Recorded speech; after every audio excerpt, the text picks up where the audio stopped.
everyone, and welcome to the 34th Annual Manhattan College Athletic Hall of Fame induction ceremony.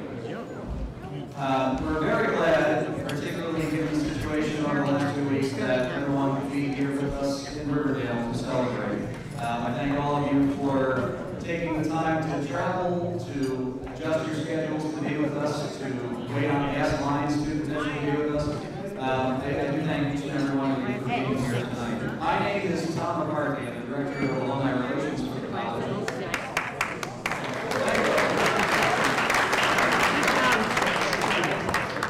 And it is my privilege to join you in celebrating the achievements of our outstanding inductees for 2012.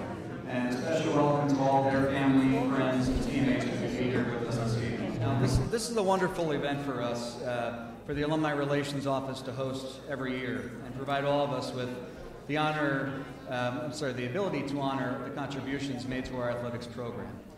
We have much more to get to later in the evening, but for now I invite you to join your dinner, your company of those around you, and we'll begin our formal program in a short while. So thank you.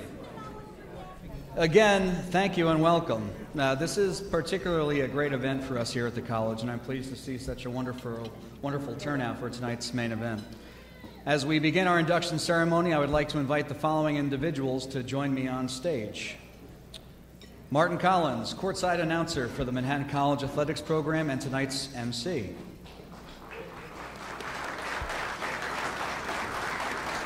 Marty and I were talking before. I believe this is his 19th season as courtside announcer. Mr. Dr. Peter Sweeney, class of 1964, chair of the Athletic Hall of Fame Committee. And Dr. Brendan O'Donnell, president of Manhattan College.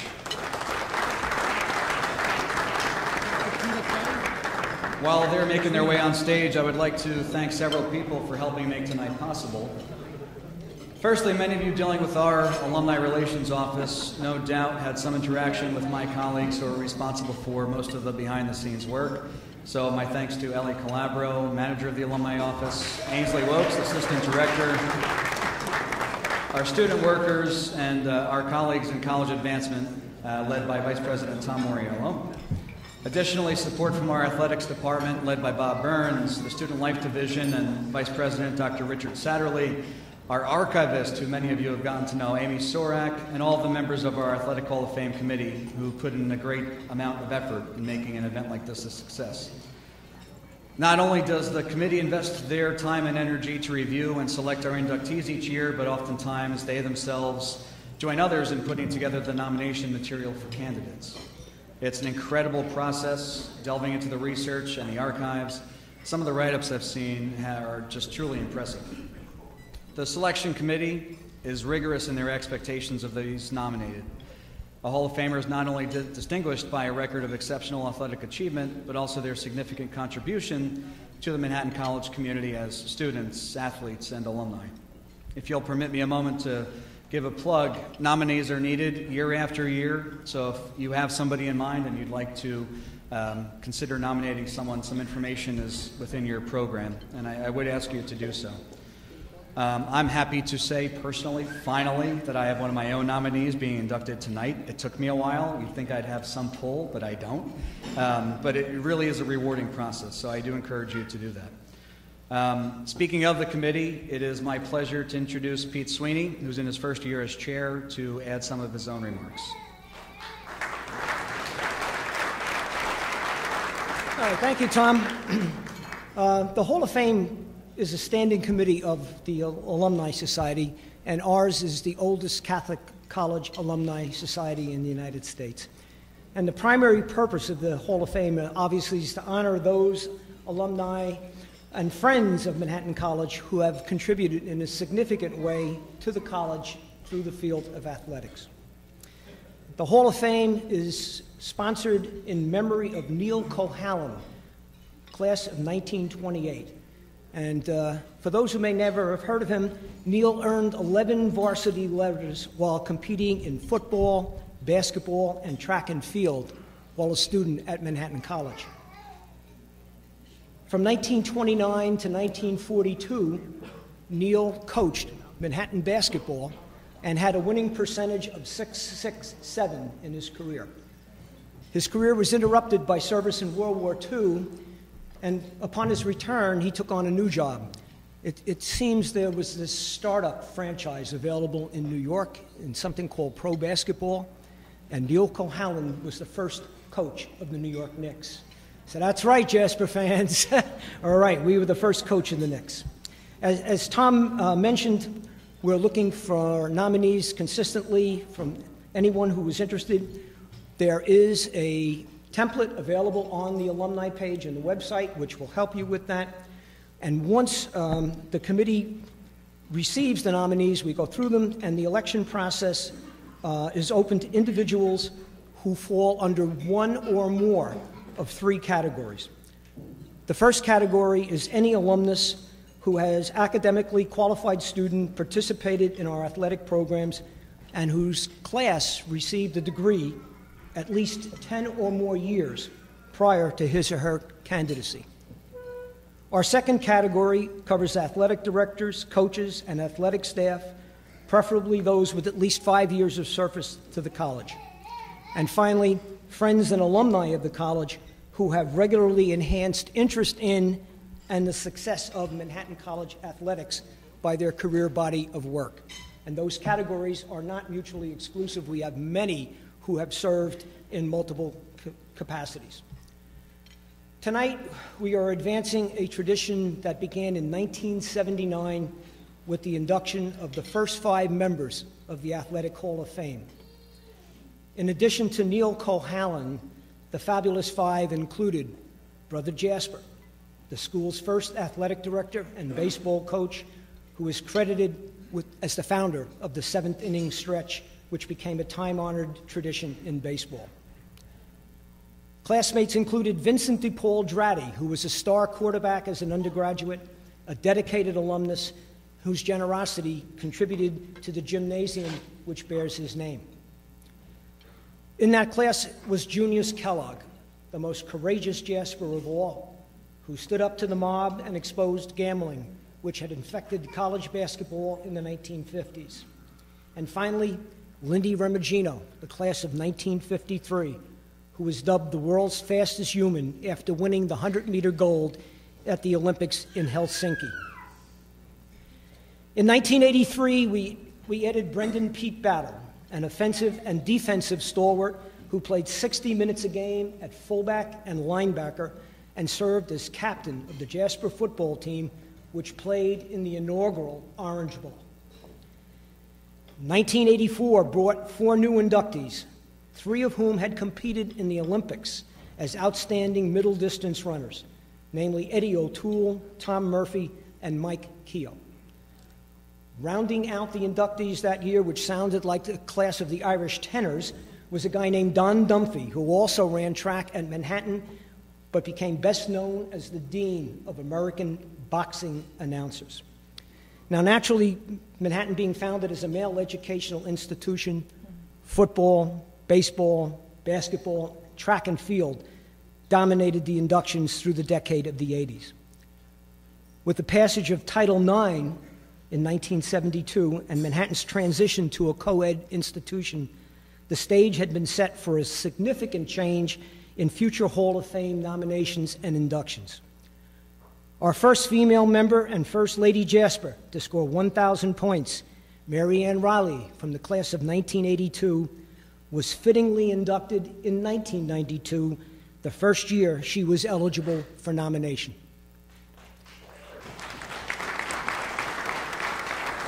'92 also witnessed an expansion beyond the traditional sports when Tom Delaney, who had led our crew team to its first intercollegiate Metropolitan Rowing Association championship, was also inducted. The Hall of Fame class of 1995 included Sheila Ty, who scored 2,412 points in her college career, which remains the highest point total ever collected by a Jasper, male or female. Additional membership diversity was realized in 2001 with the induction of Leonard Palumbo, Cheryl Simonia, and Tonya Rice Asola. Palumbo was co-founder of our first golf team and he also served as captain and player coach. His golf game was indeed excellent as he qualified for the National Amateur Championship in 1934. Cheryl and Tonya were the trailblazers in women's track and set the stage for a number of Lady J track and field standouts to follow. Similarly, the Hall of Fame classes of 2005, 2009, and 2011 respectively continued the trend as we inducted our first softball star, Jennifer Drum, our first great tennis player, Gerard Smith, as well as Laurie Graham, a two-sport star in women's soccer and lacrosse. As I think is evident by now, the window for entry into the Hall of Fame is a small one. Today, Manhattan College is home to more than 300 student athletes who compete in 19 NCAA Division I men's and women's sports. So the Hall of Fame class of 2012 continues to honor the long tradition of Jasper athletic excellence with inductees from the basketball, track and field, and coaching ranks while doubling the golf membership. And I hope it doesn't take us another 40 years before we get a foursome. This class also breaks new ground as it includes our initial inductees whose year of graduation begins with 2000. And we are about tonight to induct our first men's lacrosse and soccer athletes. And at that, I think I'll return it to Tom, who is going to acknowledge the members of the Hall of Fame who are present tonight, many of whom I am proud to say serve on the induction committee. Tom?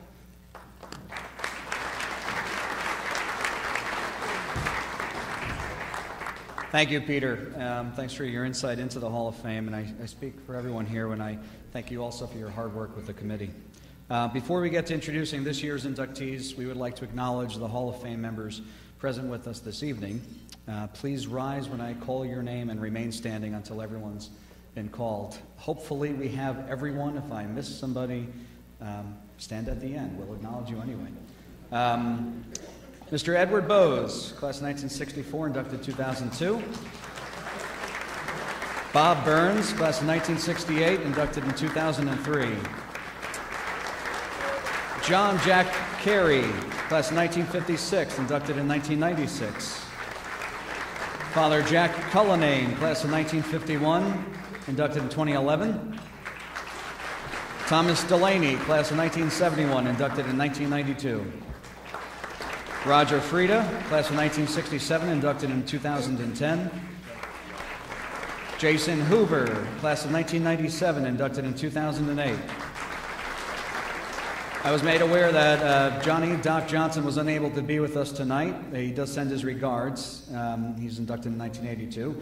Eileen Logan, class of 1990, inducted in 2010. Jerry Markey, class of 1957, inducted in 1995. Jamal Marshall, class of 1995, inducted in 2007. Bob Mattis, class of 1964, inducted in 2002. Coach James McHugh, inducted in 2010. Willie McLaughlin, class of 1985, inducted in 1997. John Moran, class of 1950, inducted in 2005. Susan Nangle-No, class 1986, inducted in 2002. Robert Otten, class of 1955, inducted in 2002. Patrick Peterson, class of 1982, inducted in 2003. There are still some more. We have a lot of them here. Elian Pompey, class of 1999, inducted in 2009. Jack Powers, class of 1958, inducted in 1988. Michael Quigley, 1972, inducted in 2009.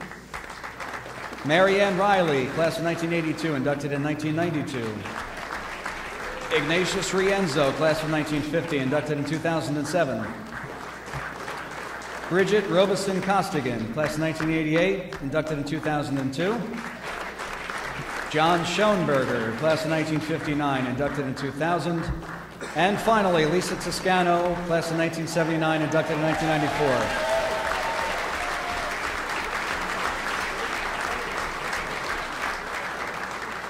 I think we have everybody. So thank you all very much. With that, I'm happy to turn the podium over to Mr. Martin Collins to introduce you to this year's inductees into our Athletic Hall of Fame.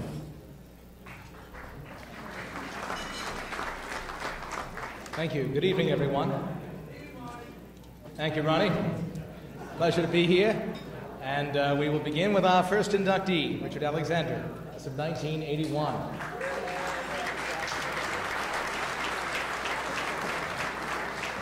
When an athlete dedicates a lifetime to sport, it takes on a whole new meaning. Richard Alexander participated in track and field since the 4th grade and still competes at the senior level. Coming to Manhattan as the New Jersey parochial B-State group champion in both long jump and high jump, Alexander earned his scholarship through his career as the key figure on Coach Fred Dwyer's team.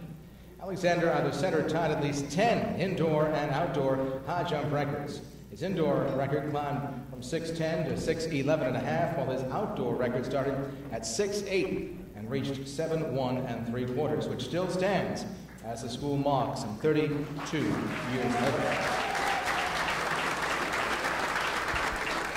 He was also strong in the pentathlon, setting an indoor record at the Princeton Relays, qualified for the IC4As, and then broke the high jump record twice in the 1980s at the IC4A championships.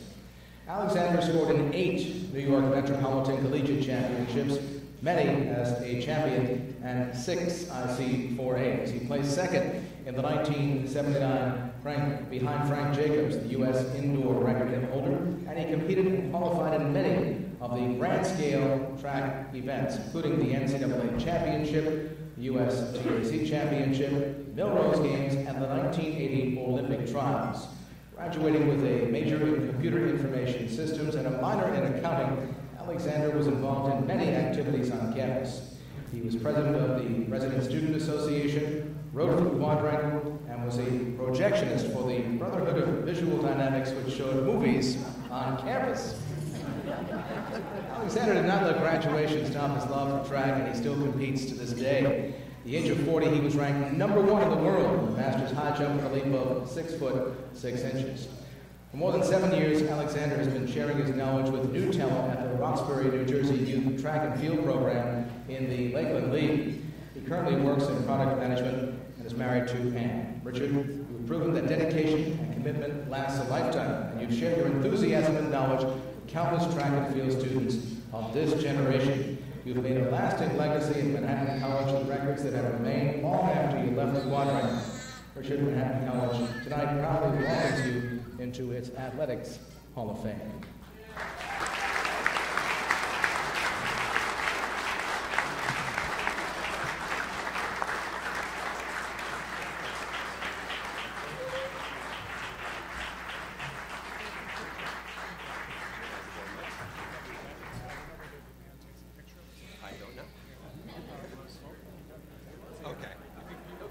He's coming. Okay.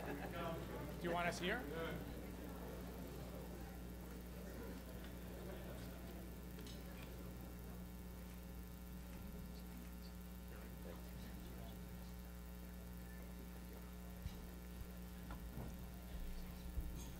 Well, thank you, Marty, and congratulations to my fellow inductees. I wanted to thank Nick Mitchell for nominating me, and I wanted to recognize my lovely wife, Ann, and my 3 exceptional daughters, Kat, Jackie, and Lauren, who accompanied me here this evening, and the riffraff that's kind of generally in there. So I'm hanging out in Jasper 210. I just finished putting up my Velvet Blacklight Tiger poster, and I knew I was going to be rooming with a guy from the track team, but I didn't know who. So my roommate walks in, tall, dark hair, athletic, and I say, "Hi, my name's Rich." And I'll never forget the first thing he says to me. He says, so enter Joe Ryan, the world's fastest Irishman, into my life. He's assistant track coach at Manhattan. Now, in the Lasallian tradition, Joe was very religious, and although from the heart of Dublin, his family raised livestock. They crossbred oxen with bulls. Now, I know these two things because routinely, whether we were at the terminal bar or up at practice, Joe would lift his voice in song and say, "Oh, Jesus, me bullocks!" So, I had 3 clear objectives when I got here at Manhattan. I wanted to get north of a 3.0 grade point average, which I did. I wanted to be involved in school, and I wanted to qualify for the U.S. Olympic trials, and I hadn't a clue what that meant. Now, on the second note, I wasn't president of the Resident Student Association, I was able to pursue two of my passions. We ran the first ever run for the Suds. It was a 2.2-mile race that passed through the Pinewood, the Leprechaun, and the Terminal Bar. You need to drink a beer in each bar, and the top male and female finisher each won a keg. Jack Reitmeyer, author and co-inventor of Broom Bowl from College here, won the men's keg, and our good friend Gina Cito won the women's keg. I was also the assistant head projectionist for the Brotherhood of Visual Dramatics that showed movies on campus. And this is where I learned how to motivate employees. We would take some of the receipts from the evening, and we would buy BVD beers for the guys that were working. And let me tell you, we were a highly motivated organization. I also wrote for the Quadrangle the now famous April Fool's Day article about the College of Mount St. Vincent women's wrestling team victory over Baruch, led by heavyweight Grace the Vice Price and senior captain Get a Wine Buzz. But ultimately, I'm here because of my fraternity, Jasper's Track and Field. When I got here, when I was here, there were 2 Hall of Fame coaches, Irv Kintish and Fred Dwyer, and 5 other Hall of Fame athletes. With all due respect to MAC conference rivals like Sienna and Ryder, no one cared about them. We cared about competing against track powers like Villanova and the University of Maryland and the best that the East had to offer. Irv Kintish was a lifelong influence on me. When I got here as a 5'10" freshman who could dunk, Irv tells me he's going to put 6 inches on my vertical jump. I'm thinking the old fat bald Jewish former shot putter is just nuts, right? You know? But he did it. I remember one workout up in Dratty in particular that, I was brushing off 6'9" repeatedly, and I go over to Irv and he says, "Rich, I think you need to jump higher." Now this is relevant because Irv had a heart attack my sophomore year and was out for several months. So Fred Dwyer took a more active role in my development. Now, I spoke with Fred. He called me on Tuesday. We had a great call. Fred wasn't really good with names. He called you Champ if he thought you were useful to him. He called you Sport if he liked you well enough, and then he called you Alice if you were pissing him off. So Fred's there watching me in the same spot, and he calls me over, and I'm thinking, here we go. This is an NCAA Division I champion head coach. He's going to tell me how I need to shorten my penultimate step, make sure I'm driving my knee through the vertical axis, and he says, "Sport, high jumping is like a golf swing." Well, Fred was technically correct. There's a lot of physics in both. The issue was, I didn't golf. So the analogy was somewhat lost on me, but Fred broke the bank and gave me a $750 scholarship my freshman year. But each year, he increased that, and he gave me a full scholarship my senior year. Now, I had 30 credits to go. I wasn't going anywhere. So I think that's really indicative of the integrity with which this institution treats its students, both athletically and academically, and I'm always grateful for that. So I just want to close on my last objective. So it's a hot day in Philadelphia at Franklin Field at the IC4A Championships. It's the last chance to qualify for the Olympic trials. The bar's at 7 feet 1/4 inch. My first attempt was pretty close. My second attempt kind of got away from me, and I tried to bail out at the bottom of my approach, and essentially I face planted into the pit in front of thousands. So I go back for my final attempt, and I can taste this like it's yesterday. High jumping's kind of a rhythm thing. You go through a routine, up tall, strong first step, boom, boom, perfect rhythm. Run the curve, last 2 steps, boom, over the bar, cleanly over 7 feet for the first time. I give Irv a fist pump in the stands, and he's beaming. So they raised the bar to the Olympic A qualifying standard. And I go back, and my first attempt, again, is pretty close, and I'm thinking, hey, I can get this.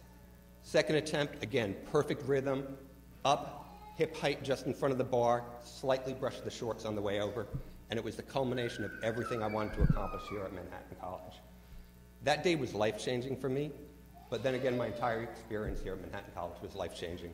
The relationships that I forged, the preparation for life, I can't be prouder to be called a Jasper, and thank you very much for this honor. God bless.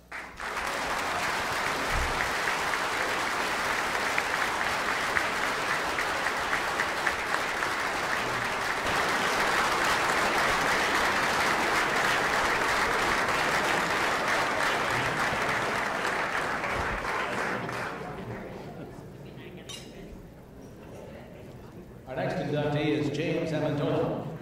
For athletes, stamina can mean much more than simple energy to keep playing. Sometimes it's dedication to see something through, like helping a fledgling lacrosse program make its start at Manhattan College.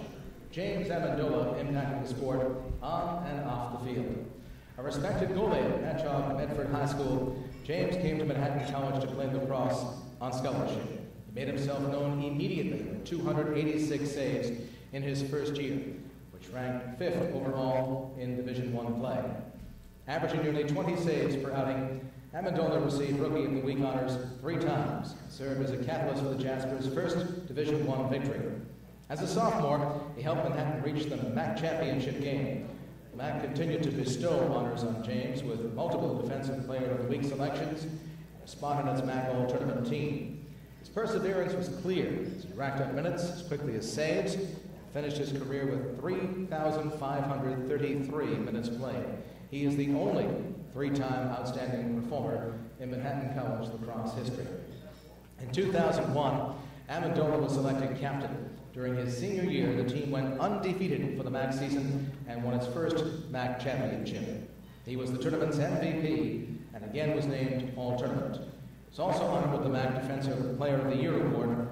When the Jaspers lost to Georgetown in the NCAA tournament, they held their own. Amandola had 24 saves in that game, earning him the Wall Award as Player of the Week honors, the best individual performance in an NCAA tournament. He was also selected to the North-South All-Star team, Johns Hopkins University, which honors the top seniors in the country. Statistically, Amandola had a .685 save percentage. At the time of his graduation, that put him among the top 10 in Division I history for a single season. His 1,043 career saves are second in Division I history. His average of 17.38 saves per game is 4th best. A social studies teacher in South Orange School District, Amandola continues his work on the field and serves as an assistant lacrosse and football coach. In 2011, he was named the Rockland County Assistant Coach of the Year. He and his wife Vanessa, as of 02, have 2 children, John and Scott. James Amandola, you helped make the Jaspers lacrosse team a force to be reckoned with. Your stamina and perseverance as a goalkeeper always gave the Jaspers the knowledge that they could win. You continue to lead by example, now showing young athletes how to appreciate the sport you love so much. Tonight, James Manhattan College proudly welcomes you into its Athletics Hall of Fame.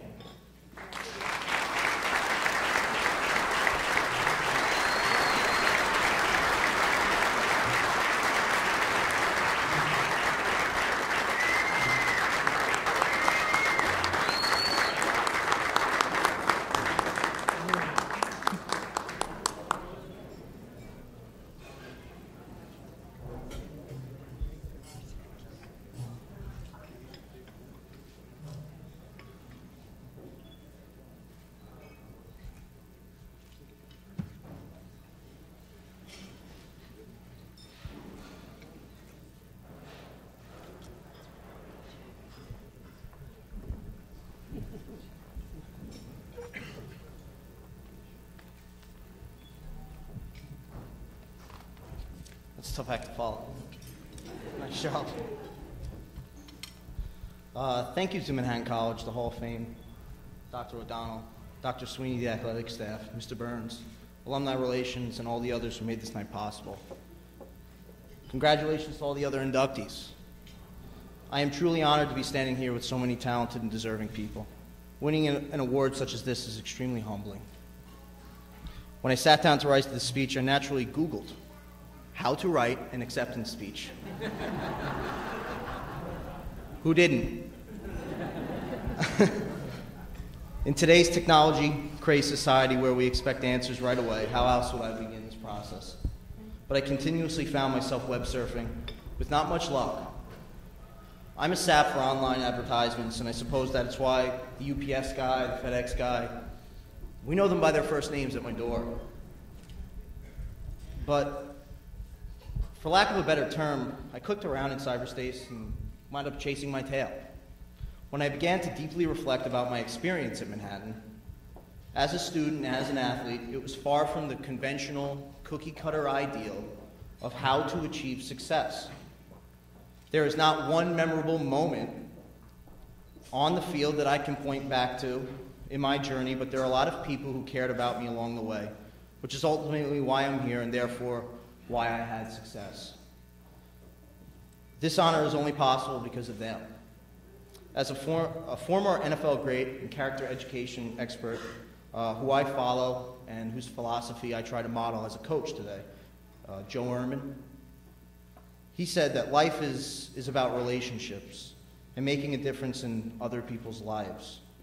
Well, the following people have really made a difference in my life. And there's no way that I'd be here without them.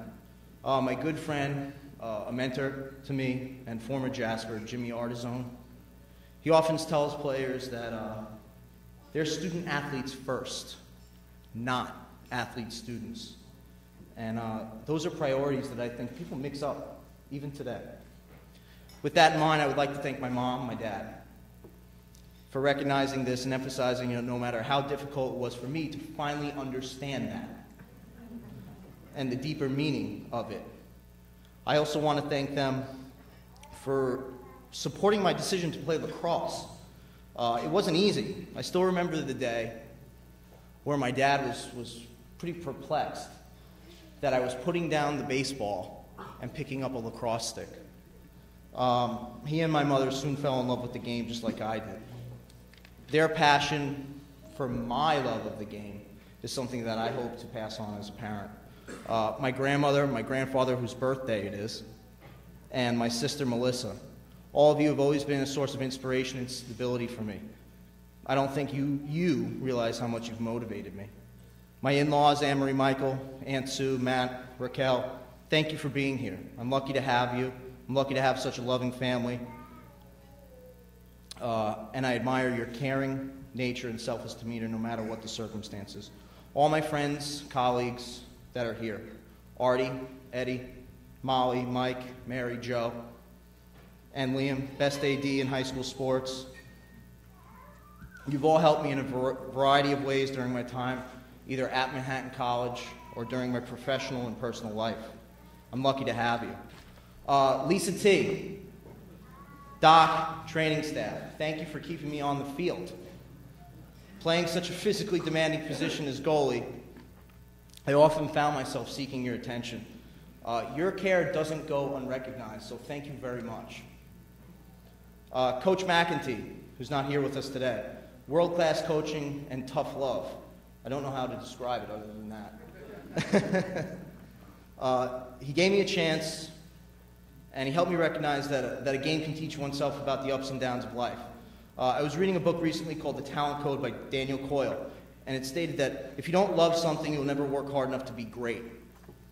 Coach Mack loved lacrosse, he loves lacrosse, and he loves competition. That was evident the first time I met him. I'm lucky to have played for him. Thank yous wouldn't be complete without recognizing my wife, Vanessa. I often use a sports metaphor that I was speaking to with Dr. Sweeney earlier.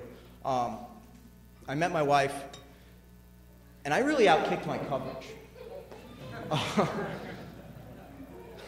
Coincidentally, once I met her sophomore year, my academic and athletic career at Manhattan College improved by leaps and bounds. I had a 1.6 after my freshman year. I graduated with over a 3.0. 12 years later, you're still my best friend, my wife, an amazing mother to our 2 kids, Scarlett and John. You deserve an award more than I do. None of this is possible without you. So that's it for my thank you. So I'm just going to keep going. So I apologize. I know there's a time limit, but I'm on a roll.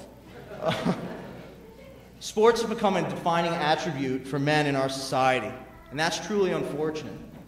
I would much rather talk about how playing lacrosse taught me a lot about how to be a quality person.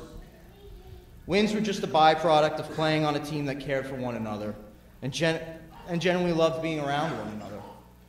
Developing a new Division I lacrosse program is not an easy task. Developing a first-year Division I NCAA program and playing in the NCAA tournament 4 years later is almost an impossible task. I was part of a team that did that. To become good at any one thing, it's helpful and even willing. It's helpful to be willing and even enthusiastic about being bad. It's all about the struggle. And there were times when we were really bad. That's why I have so many saves. Don't let those stats confuse you. We were not as physically talented as many of the teams we played, even in our tournament year of 2002. But we battled. And I would like to think that I and the teams that I played for are not defined by wins or losses, but rather by the degree that we competed. We were able to compete because my teammates, coaches, and I realized their fullest potential. We competed for each other. We played inspired, not because we were driven to win, but rather because we didn't want to let each other down. As a Hall of Fame member, I hope to recognize my coaches and teammates as members of this prestigious club, because it truly is prestigious, and I'm humbled to be here at some point in the near future. Lastly, there is a lastly, by the way, as it's coming. I would be remiss if I did not talk about my education at Manhattan College. My current superintendent of schools at South Orangetown Schools stated in a blog that well-prepared graduates should leave school with not only knowledge and skills, but with an intellectual versatility that will enable them to help rectify societal failures and solve emerging problems. Well, after I translated that into English that I could understand, I really feel that my experience and degree from Manhattan has provided me with this ability, more than any other education that I have obtained as a professional educator. And by the way, that includes a degree from graduate school at a certain university on the other side of the town that wears maroon and white. In closing, I've given several speeches in my life. None of them was ever focused on my own achievement. So I figured I wouldn't start in doing that tonight. So if you were looking for stories about the glory days or statistical data about clearing efficiency, save percentage, or man down defense, I'll see you at the bar later. I have Dorney's written here, but Dorney's isn't open anymore. So I'll see you at any bar later. In all honesty, I never felt like I competed as a lacrosse player for my own success, and I hope my players don't feel like that about me as a coach today. I've always felt that it was about the journey and the relationships that helped me along the way. So I hope I gave those people some credit tonight. Once again, I'm really humbled to be here, and thank you very much. Congratulations to all the rest of you. God bless.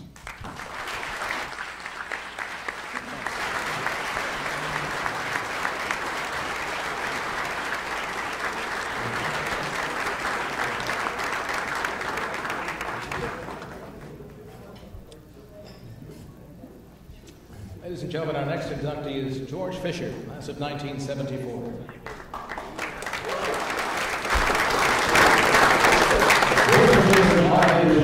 Hand in hand, George Fisher still is always as a member of the Manhattan College golf team.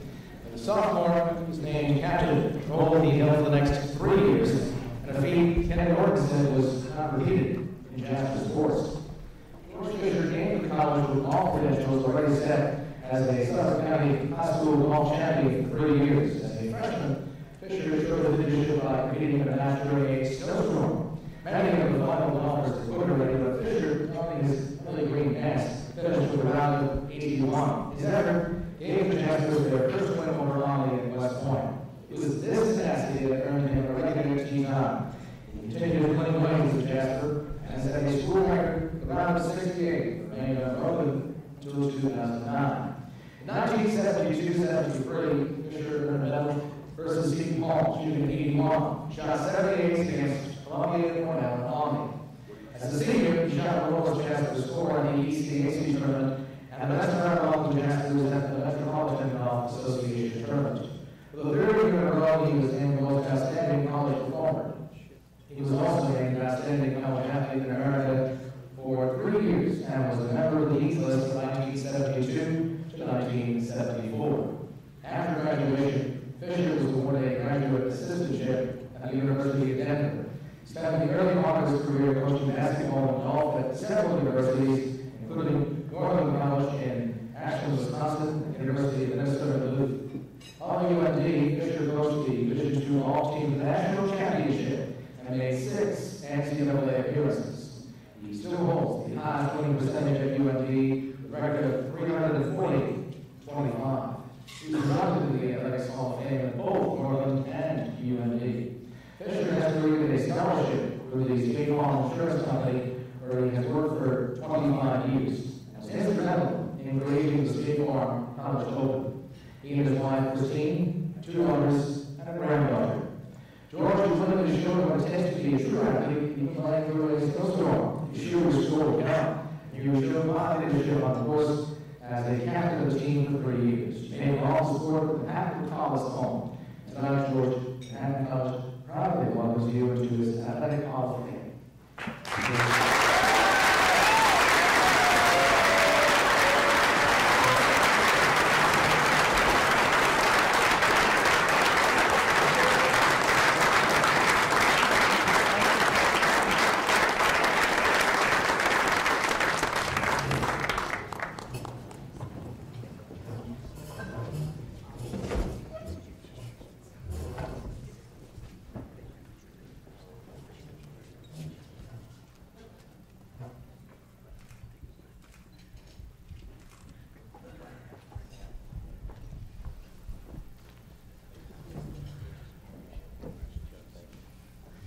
Thank you very much. I'm extremely humbled to be out here in front of you tonight.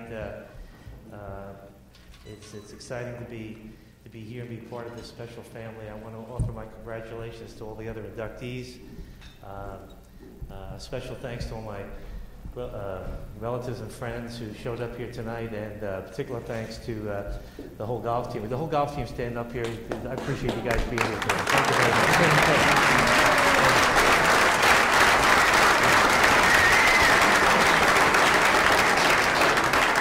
Jerry Wood, I think when the smoke clears, you'll see that Jerry Wood is the current coach. He'll be the best one this school's ever had. Jerry, keep on doing the job. We had a chance to play together years ago, and I think he's done an outstanding job of leadership.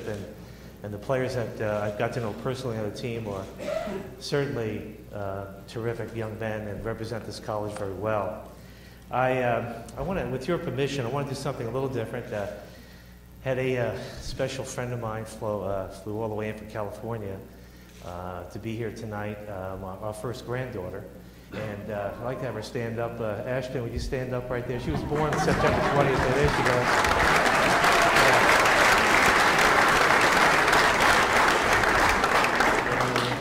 And we flew her in. Yeah, we flew her in. So I want to direct all my comments, if I could, with the thought of being able to hand a document over to her that, sometime in the future she'll be able to refer back to being part of this special night. So with your indulgence, I'd like to direct all my comments to my first grandchild, our first grandchild, Ashton. Ashton, wow, there are a lot of people here tonight. It's amazing to think that the Manhattan College Hall of Fame Committee has selected me to join the Athletic Hall of Fame, the ultimate in being a Jasper. That is right, Ashton, a Jasper. You'll be in the class of 2033, or so I think. And Ashton, you need to know how humbling this experience and feeling really are. But there are a number of reasons why this is happening to me tonight. First, I have great parents and a sister who supported every move I made from the time I could walk to the time that I decided to pay my own tuition to attend St. John the Baptist High School. And by the way, Ashton, your great-grandfather was not a great fan of that move. He always used to say, East Islip was free, and you're paying your way to go to that Catholic school. He couldn't believe it. This was followed by my acceptance at Manhattan College, which led to a graduate assistantship at the University of Denver and beyond. Second, I have a terrific uncle. You know Uncle Bob Semple. And like I said, we all should have an Uncle Bob. Who with Aunt Kathy and my cousins somehow managed to push me through Manhattan years to reach levels that I never dreamed. I even managed to make the dean's list on several occasions, and if it wasn't for my Aunt Kathy taking that little red pen and I wouldn't have got through that side. You know, Ashton, everyone should have a coach or a mentor, and there's a bunch here tonight. So my former teachers, even from high school, are here, and I'm so appreciative that you guys came tonight.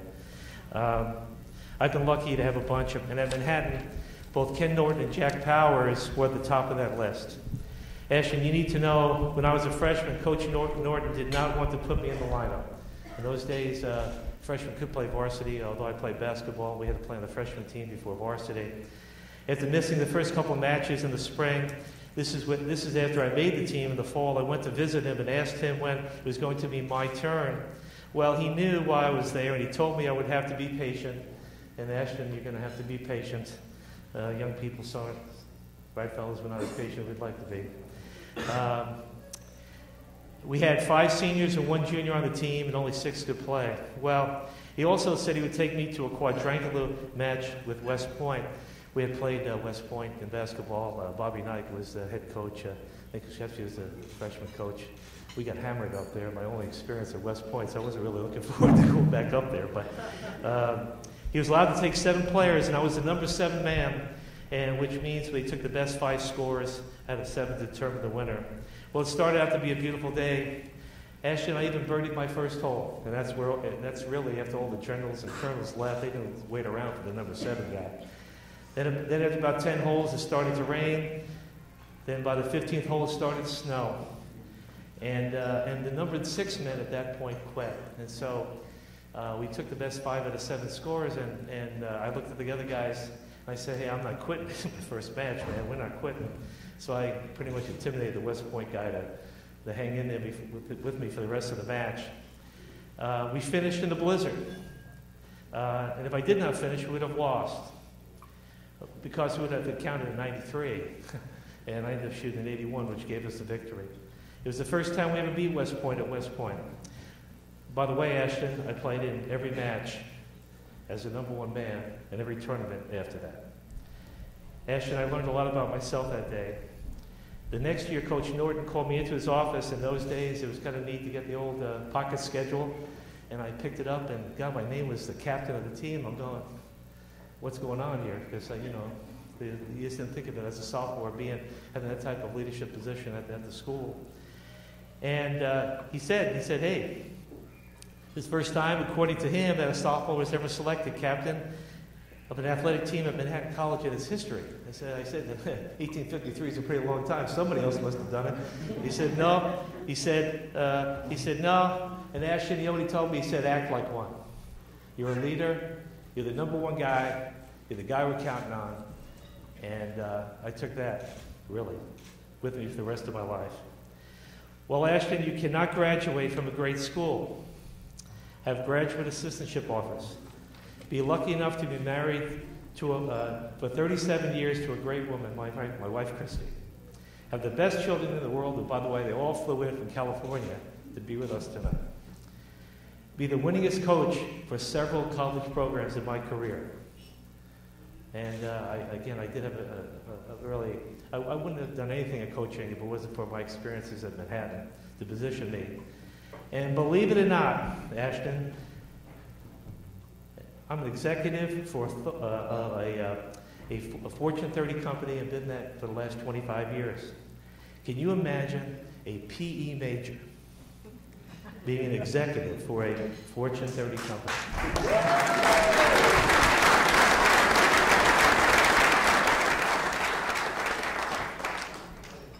It's kind of funny when you say it. It's kind of funny. And they all know it at State Farm. They all know it. And now, becoming a member, receiving recognition for my 3rd Athletic Hall of Fame. Being a Jasper Ashton positioned me for nothing but success in my life. You're our first grandchild. I guess it's time for your Grammy and Grandpa to somehow work their way into the Grandparents Hall of Fame. I guess if there is one. And you would agree, Ashton, that this most special time in my life is a most special time. And I am so thankful for everyone in this room for making this dream possible. Thank you very much.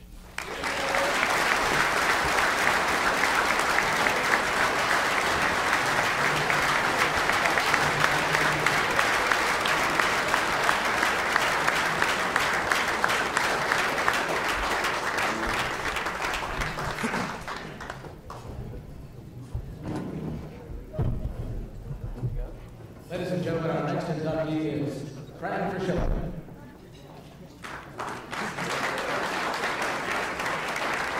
Creating great athletes is expected on every court in the field. Creating great student athletes year after year takes an individual who understands what it means to coach an institution that believes in educating the entire person.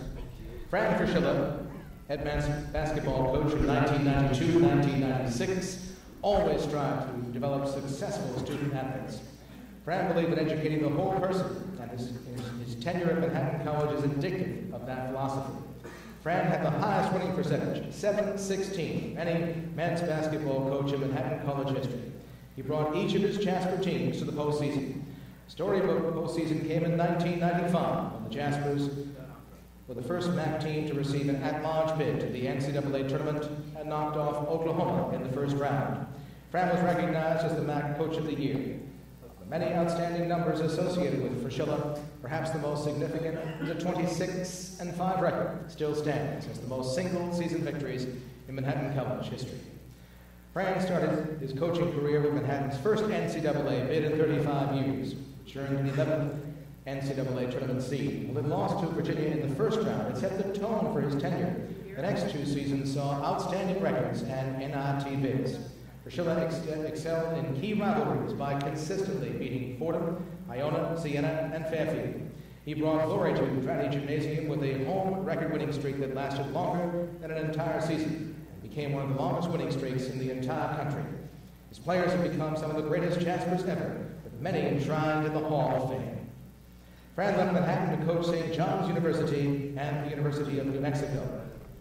His coaching career record still stands at 175 and 100. He experienced postseason play 8 of his 9 seasons at the helm. Fraschilla is currently an ESPN college basketball studio analyst and will kick off his 11th season this year. He can be seen covering men's and women's basketball, as well as the NBA draft and international basketball. He currently resides in Dallas, Texas with his wife Meg, sons James and Matthew. James is playing basketball as a sophomore at the University of Oklahoma. Fran Fraschilla, you were part of the new Manhattan College basketball renaissance. You filled Trinity Gymnasium with victory, gave the Jaspers new notches in their NCAA belt, and created athletes that achieved both on the court and in the classroom. Tonight, Manhattan College proudly welcomes Fran Fraschilla into its Athletics Hall of Fame.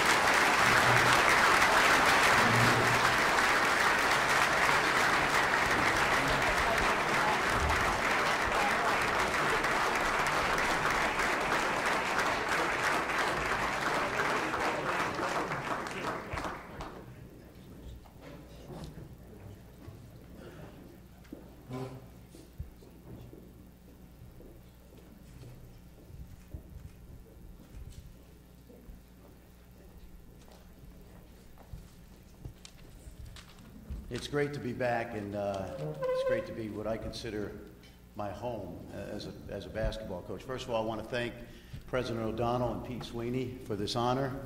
I want to thank Bill Harkins and Lou Lamantina for nominating me.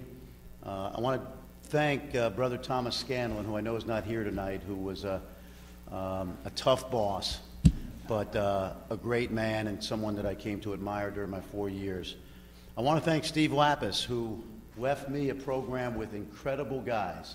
My first year as a head coach, I did not know what I was doing the first 5 or 6 games. Jamal Marshall could probably attest to that. But we had such incredible leadership in the group that Steve left behind that they actually allowed me to grow into the job. I want to take this time to thank the best boss I've ever had, and Bob Burns, who was a great mentor and friend to me, talked me off the ledge a few times, and I'll always appreciate that friendship, Bob. Father Culinac is here, a man that was my spiritual advisor and my psychiatrist, and also my recruiting advisor. He would often say, "Hey, have you seen the 6'7" kid from All Hallows yet?" And Father and I would drive over and see him play. Lisa's here, Lisa Toscano. Lisa, thank you for everything you did. Please thank Doc Johnson as well. I'm sorry he couldn't be here tonight. Sean Cleary, one of my assistants, is out there somewhere, and Sean also was part of that experiment of Fran Fraschilla as a head coach in his first year in 1992-93. I want to thank my family for being here. I'm the oldest of 7, first person in our family, Irish. By the way, I'm a Shaughnessy on my mom's side. Everybody thinks I'm all Italian, but that was always important when I came to Manhattan College, because that was a good mix.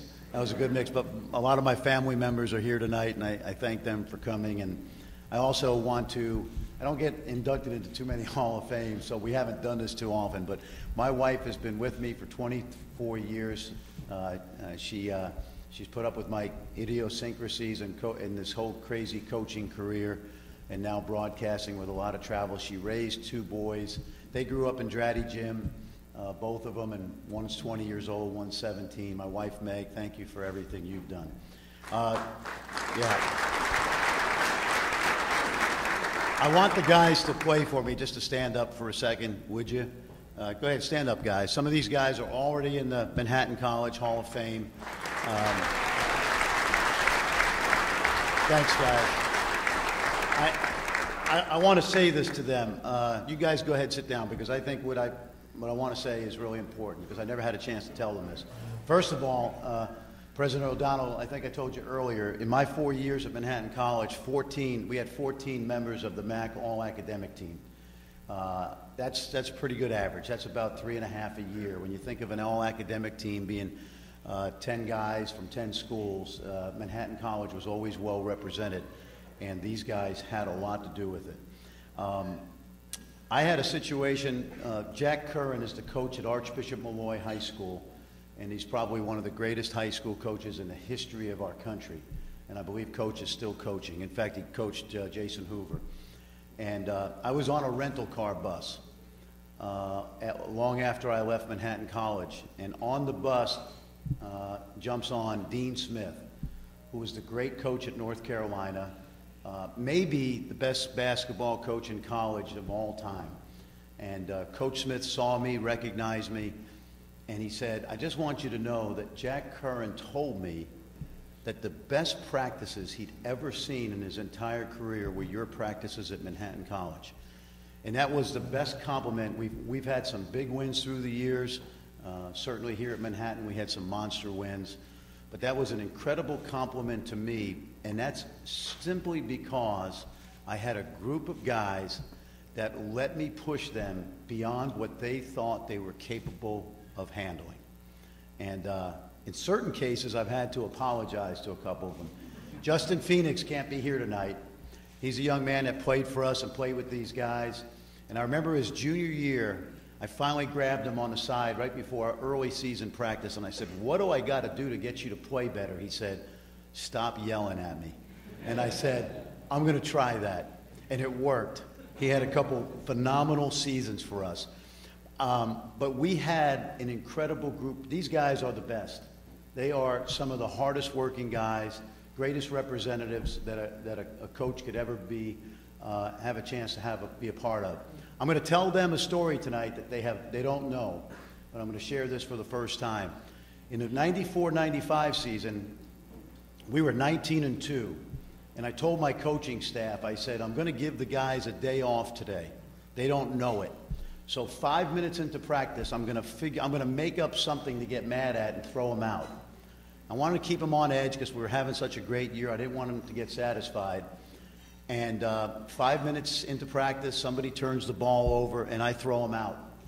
And I go up to the office in Dratty Gym, and most teams are going to think, okay, we don't have to practice today. Let's go up to the locker room and change. Well, 5 minutes or 10 minutes go by, and one of the managers comes up to the office and says, Coach, they're practicing. And I said, what do you mean they're practicing? And the manager said, no, the captains took the practice sheet that you wrote out, and they're practicing. These guys had so much pride in practicing hard and playing together that they couldn't bear the thought of not practicing, especially when they thought that I was unhappy with their performance. My way of giving them a day off turned into a 2.5-hour practice where they probably got more accomplished than if they had a coach out there yelling at them. So I wanted to tell you guys that because those guys on that 94-95 team, you probably never knew that. Jamal wanted to go. Well, finally, let me just say this. It's an unbelievable honor. I've been lucky to be around the game of basketball my entire career. From the time I left Brooklyn College as a kid from Brooklyn, through 23 years of coaching, and now my 11th year at ESPN. And I'm blessed. I haven't worked a day in my life. My dad raised 7 kids on about $23,000 a year. I don't know how he and my mom did it, but I've been in the playground of life my entire adult life. The day I took the St. John's job was one of the most bittersweet days of my life, because after I saw these guys to tell them I was leaving, I walked down the stairs of my office with my wife, and I said, this will probably be the best 4 years of my coaching career. And I was pretty prophetic. I've been lucky to be around the game of basketball for a long time.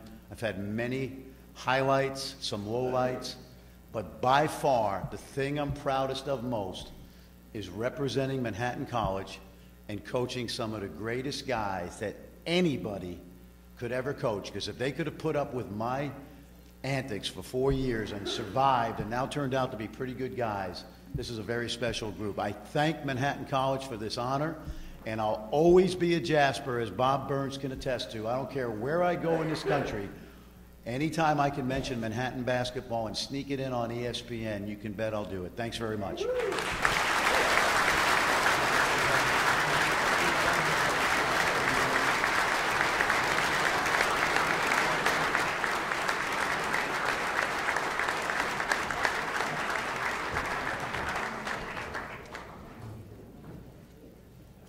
Ladies and gentlemen, our next inductee is Sandra Gordon, class of 1988. Playmaker means more than just getting the ball into the right teammate's hands. A consummate playmaker knows how to make the most of each trip down the court, always staying a step ahead of the defense. Sandra Gordon was one of the best playmakers the Jaspers have ever had. Coming to Manhattan on scholarship with New Jersey All-State accolades in basketball and soccer, Sandra made herself an integral part of the Jaspers on both sides of the court. A 5'7" point guard still holds a number of records almost a quarter-century later. Gordon is the Jaspers' all-time career assist leader with 592, and the all-time single-season assist leader with 220.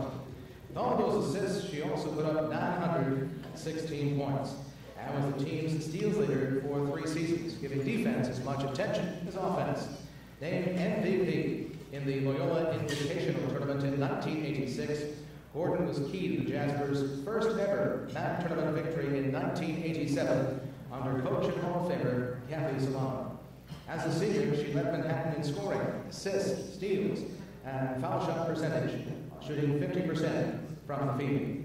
She was a member of the All-MAC first team, MAC All-Tournament team, All-MAC second team, as well as Player of the Week during the course of her career. During Sandra's time in Manhattan, arch rivals suffered greatly as the Jaspers went 7-1 against Fordham and 8-1 against Iona. Gordon spent years coaching at the college level and served as an assistant coach at St. Bonaventure University and the University of Maryland, Baltimore County. She also served as an assistant coach at Fairleigh Dickinson University, for serving as head coach there for 8 years. A physical education major at Manhattan College, Gordon now teaches at Ramapo High School and coaches both girls basketball and soccer. The winning ways have continued. Ramapo High School captured the county championships in 2009 and 2010. And she was named the Bergen County Coach of the Year both seasons. Sandra Gordon, who defined what it means to be a leader of the Jaspers on offense and defense, who embodied the word playmaker. She led the Jaspers to victory and furthered Manhattan's reputation in the MAC. Tonight, Manhattan College proudly welcomes you into its Athletic Hall of Fame.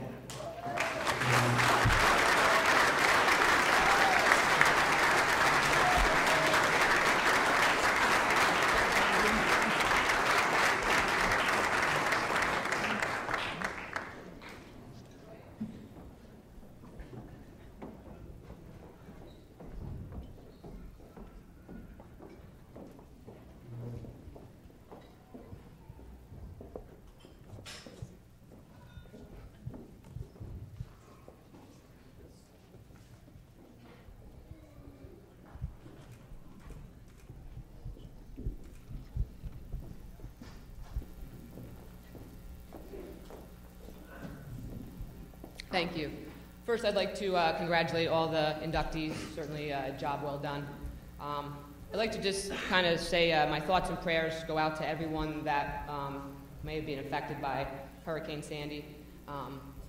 And pretty much after this has happened, you know, my name is not too popular with too many people, so I'm probably going to be changing it in the near future. So, but seriously, my thoughts and prayers go out for anyone that really was affected by it.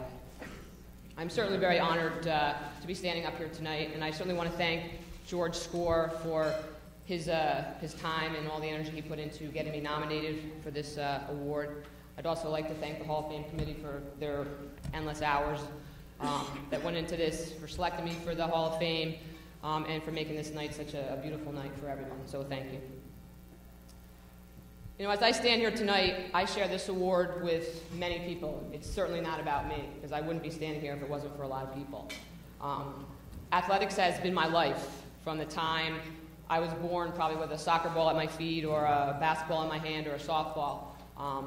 It's really been my life, and I have many people, many role models that, you know, I looked up to and kind of showed me the ropes. And, you know, I'm just very, very fortunate. Everywhere I've gone, like I said, I learned life lessons and, you know, helped me develop and grow to the person I am today. And, you know, for me, it started back in high school. I was fortunate to have a tremendous career playing soccer, basketball, and softball, won numerous championships. I had great teachers, coaches, and teammates, and I'm very, very fortunate to have a handful of them here with me tonight, and I'm going to certainly acknowledge them because, like I said, I wouldn't be standing here if it wasn't for them. And the first person is my soccer coach, Paul Heenahan, who is currently the head coach there. He's been the only coach there. He's the all-time winningest coach in New Jersey. You know, was a big role model for me. I might not have spoke a lot back in the day when I was a high school student or a player, a little shy, but many, many life lessons, and you know, supported me my 4 years here at Manhattan, and I am very, very fortunate to be back now coaching and teaching with him. So I just wanted to say thank you, Paul, for, you know, all you've done for me and that you're continuing to do for me. Paul. I'm also going to give a shout out to his wife, Marion, because she's been, you know, right there with him. He's supported me my high school days and certainly my 4 years here at Manhattan. So thank you, Marion, for all that you've done for me.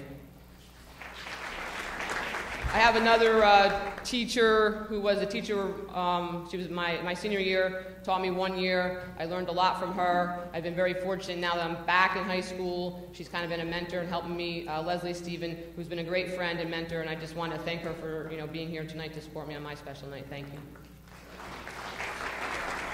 And we all know, as you are an athlete, and, you know, when I'm not playing an individual sport, I play a team sport, having great teammates. I'm very fortunate to have a teammate here from my high school days, Lizanne Coyne, who I got to play with for 3 years, who, again, we won numerous championships playing 3 sports together. I tried to be a little bit of a role model, not always the best one, but I appreciated her friendship through high school. And then when I came here to Manhattan for 4 years, Lizanne was still a senior in high school, and a lot of people think she was a freshman with me because she was up here hanging out, supporting me, maybe going to the bars a little bit, but, you know, again, she had, basically did 5 years of college. But again, Lizanne, I appreciate all you did, your friendship, the support on and off the court, so thank you. You know, as I moved on to Manhattan, I certainly was excited for the challenges that lied ahead. You know, again, I have many, many people to be thankful for why I'm standing here. You know, from day one, again, great role models, great teachers, great teammates, great coaches. And again, I'm very fortunate that I have a big group out here tonight to share my night with me. And I'm very appreciative of all my teammates that came out. I had a couple people surprise me, Bridget Robeson and Susan Nangle. They drove all the way up from Virginia, so that was a nice surprise, so I appreciate that. My roommate of 4 years, who put up with me for 4 years, Missy Snyder Richardson, came all the way out from Michigan. So, again, she put up with me for 4 years. I think I take the credit because she's a doctor now, so all those times we were studying, I was a PE major trying to help her with the anatomy and the biology, but really I was going out and she was the one that's studying. But again, thank you, Missy, for just, again, being a great teammate, roommate, and, I could tell story after story, but we're on that 5-minute, time limit. So again, thank you for being here tonight, Missy. And I could tell stories about all of them, but I'm going to kind of keep it short. But I will tell one little story. Another teammate that's here, Patty O'Flaherty, Devins.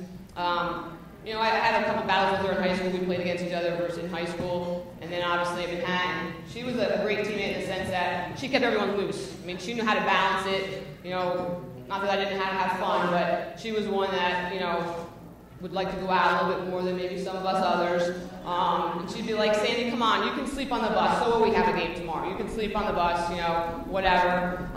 But again, was a great teammate, kept us all loose. But the best story for Patty was our junior year, the year that we ended up winning the Max. We went in as the number 5 seed, and, thinking, all right, we're number 5 seed, are we really going to win it? But you never know. But we also had spring break coming up, and it was a week later. So pretty much everybody that's at that table over there, we booked flights to go away for spring break, not thinking that we would win it. So we're in the championship game, and it was not too much time left. Patio was on the foul line. And we also did have another friend that wasn't a basketball player that was kind of like hanging in the wings, because we knew if we win, we go to the Max. We're not going to be able to go on our spring break. So Patty's on the foul line, end of the game, a couple minutes to go. She looks over to Lisa T at the time and was like, and she's shooting too. Do I make them? Do I miss them? This is like, what do I do? We were like, Patty. So there wasn't really time for conversation, but needless to say, we know what kind of competitor Patio is, and she nailed both of them, and we went on to win the game, and we won the Max, and we missed our spring break, but you know what, at the end of the day, it was worth it because we all went on spring break anyway, so it wasn't really a big deal. But, again, Patio, great teammate, had a lot of fun. Like I said, I have many stories, but I can't share them all. So again, thank you, Patty.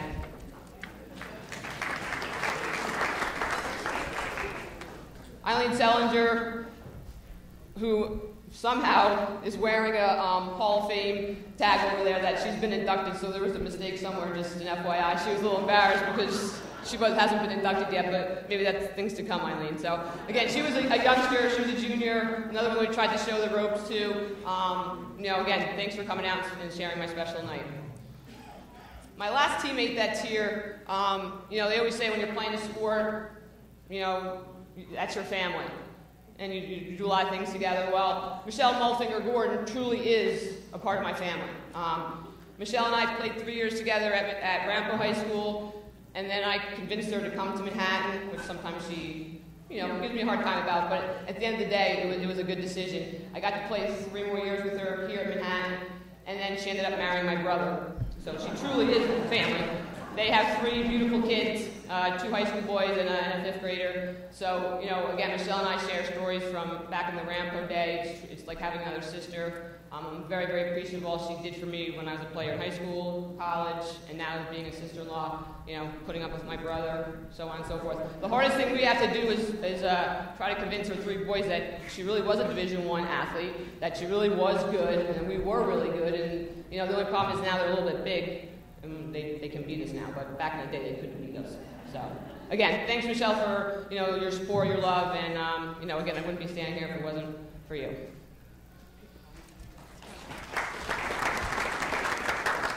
I certainly have to give some kudos to our coaches because we certainly wouldn't have won the MAC championship. Kathy Solano, who's not here, and Coach Roan.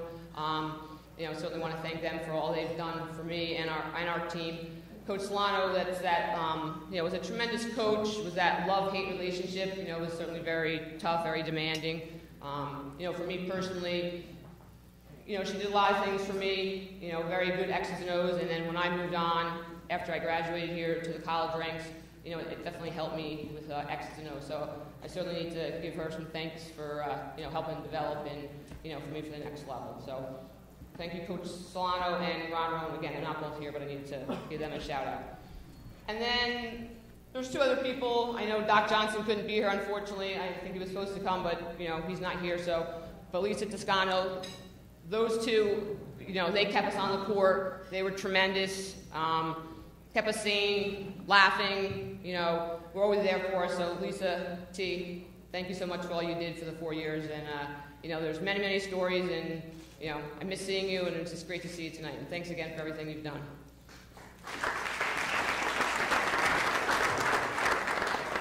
I certainly, love my experience here. The 4 years was tremendous. It helped me grow and develop and got me ready for the real world. Like I said, most of my life has been athletics.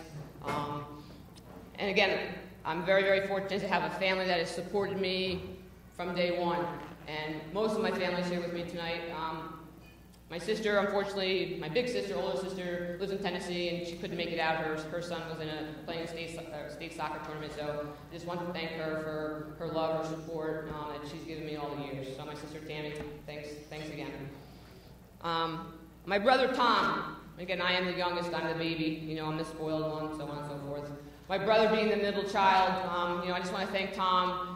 You really, you know, challenged me, pushed me, talked smack. We had our many of, you know, years in the driveway, but, you know, you're always there for me. You made me a better player, a tougher player in all my sports. You know, the tough thing for my brother that he always had to deal with was, you know, he'd always have his friends over, and he'd kind of like, they'd walk down the hallway and be like, wow, Tom, you got a lot of trophies. And he'd have to walk by and say, sorry, it's my sister's room. So he had to put up with a lot of that kind of smack, but he does to this day have the biggest trophy in the house, so that's his claim to fame. But no, really, I just really appreciate everything you've done for me, for being a big brother, and that you continue to do for me. Thanks, Tom.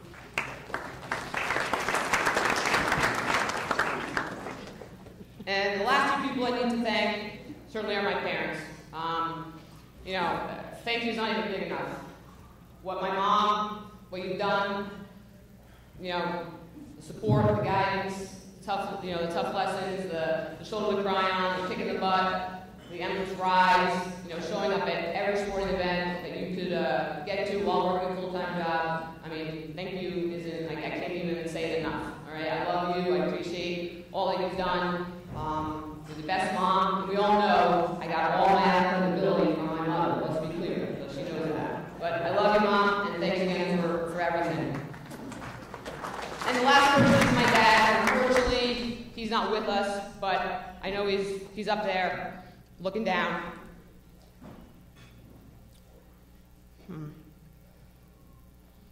With a big smile on his face and a vodka in his hand. He was my biggest fan. I know he's very, very proud of me. Like I said, he'd have a big smile. My dad he missed one game in my four years. One game. And if he missed one or two in high school, that was a lot while working a full-time job and, you know, taking care of two other kids. I was the favorite, let's be clear. But, like I said, he's looking down right now with a big smile, and I know he'd be very, very, very proud of me. I love him and I miss him. So, in conclusion, basically my life has come full circles. You know, I've had many role models, many people to thank, and this is about them. I mean, I'm sharing this with everybody. You know, now I'm back. I was at the college level for a bunch of years coaching, and now I'm back in the high school where I went to high school, teaching and coaching and trying to be a role model for youngsters and trying to guide them. So I'm hoping that, you know, with all my experiences from high school to college, and now I'm back, you know, trying to be a role model. So hopefully I've taken all my life lessons and now I'm guiding some other people to making some good decisions. Thank you.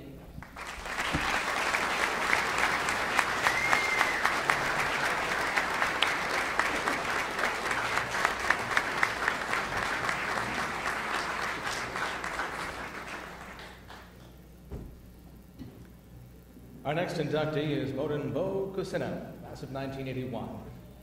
Victory is often the outcome when passion and sport combine. Not just victory for the player or team, but victory for the sport itself. Bo Kucyna played soccer for the love of the game. There were no scholarships during his time. He brought an energy and enthusiasm that sparked a new place for soccer in Manhattan College. Nearly 35 years later, Bo still holds several records he set as a midfielder and sweeper. He holds the record for the most assists in a single year, most career assists, and most assists in a single game, which he set against NYU in 1979. In 1980, he also set the record for the most consecutive shutouts as a defensive sweeper with 5. In 1977, the team set a record for its longest undefeated streak, a record of 8 wins, no losses, and 3 ties. Bo was named first-team All-Conference all 4 years, and Conference MVP as a senior. The captain of the team during his senior season, he was key to the Jaspers making it to the finals during the indoor season. Their level of competition put the team on the map as they played against nationally ranked teams such as Columbia and local rivals St. Francis and Fordham. He was invited to the all-tournament team at the Cronenberg Indoor Invitational in 1980 and received only your honorable mention as a junior and senior, being named Most Valuable Player at the college's Block M Awards. After graduation, Bo had the opportunity to try out professionally with the Pittsburgh Spirit of the MISL and the New York Apollos, and Pennsylvania Stoners of the American Soccer League.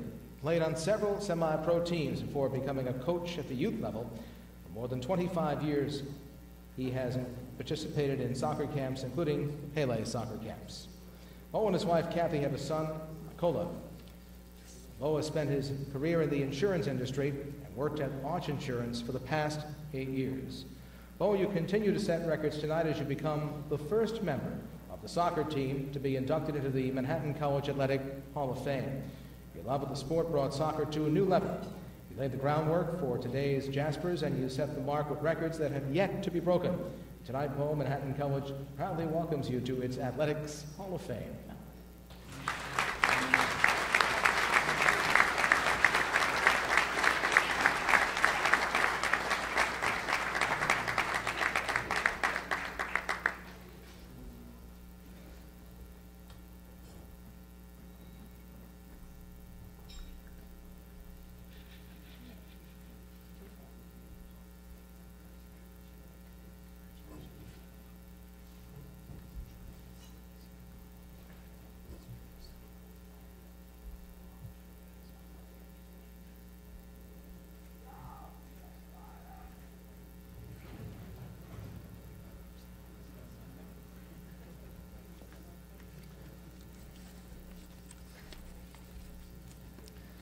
A friend once told me, just be yourself, so here it goes.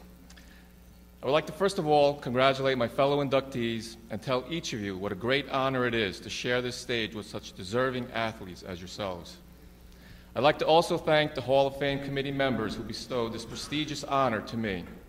I know how seriously you all take this responsibility, and because of this, I humbly stand here with the utmost pride as I accept this honor.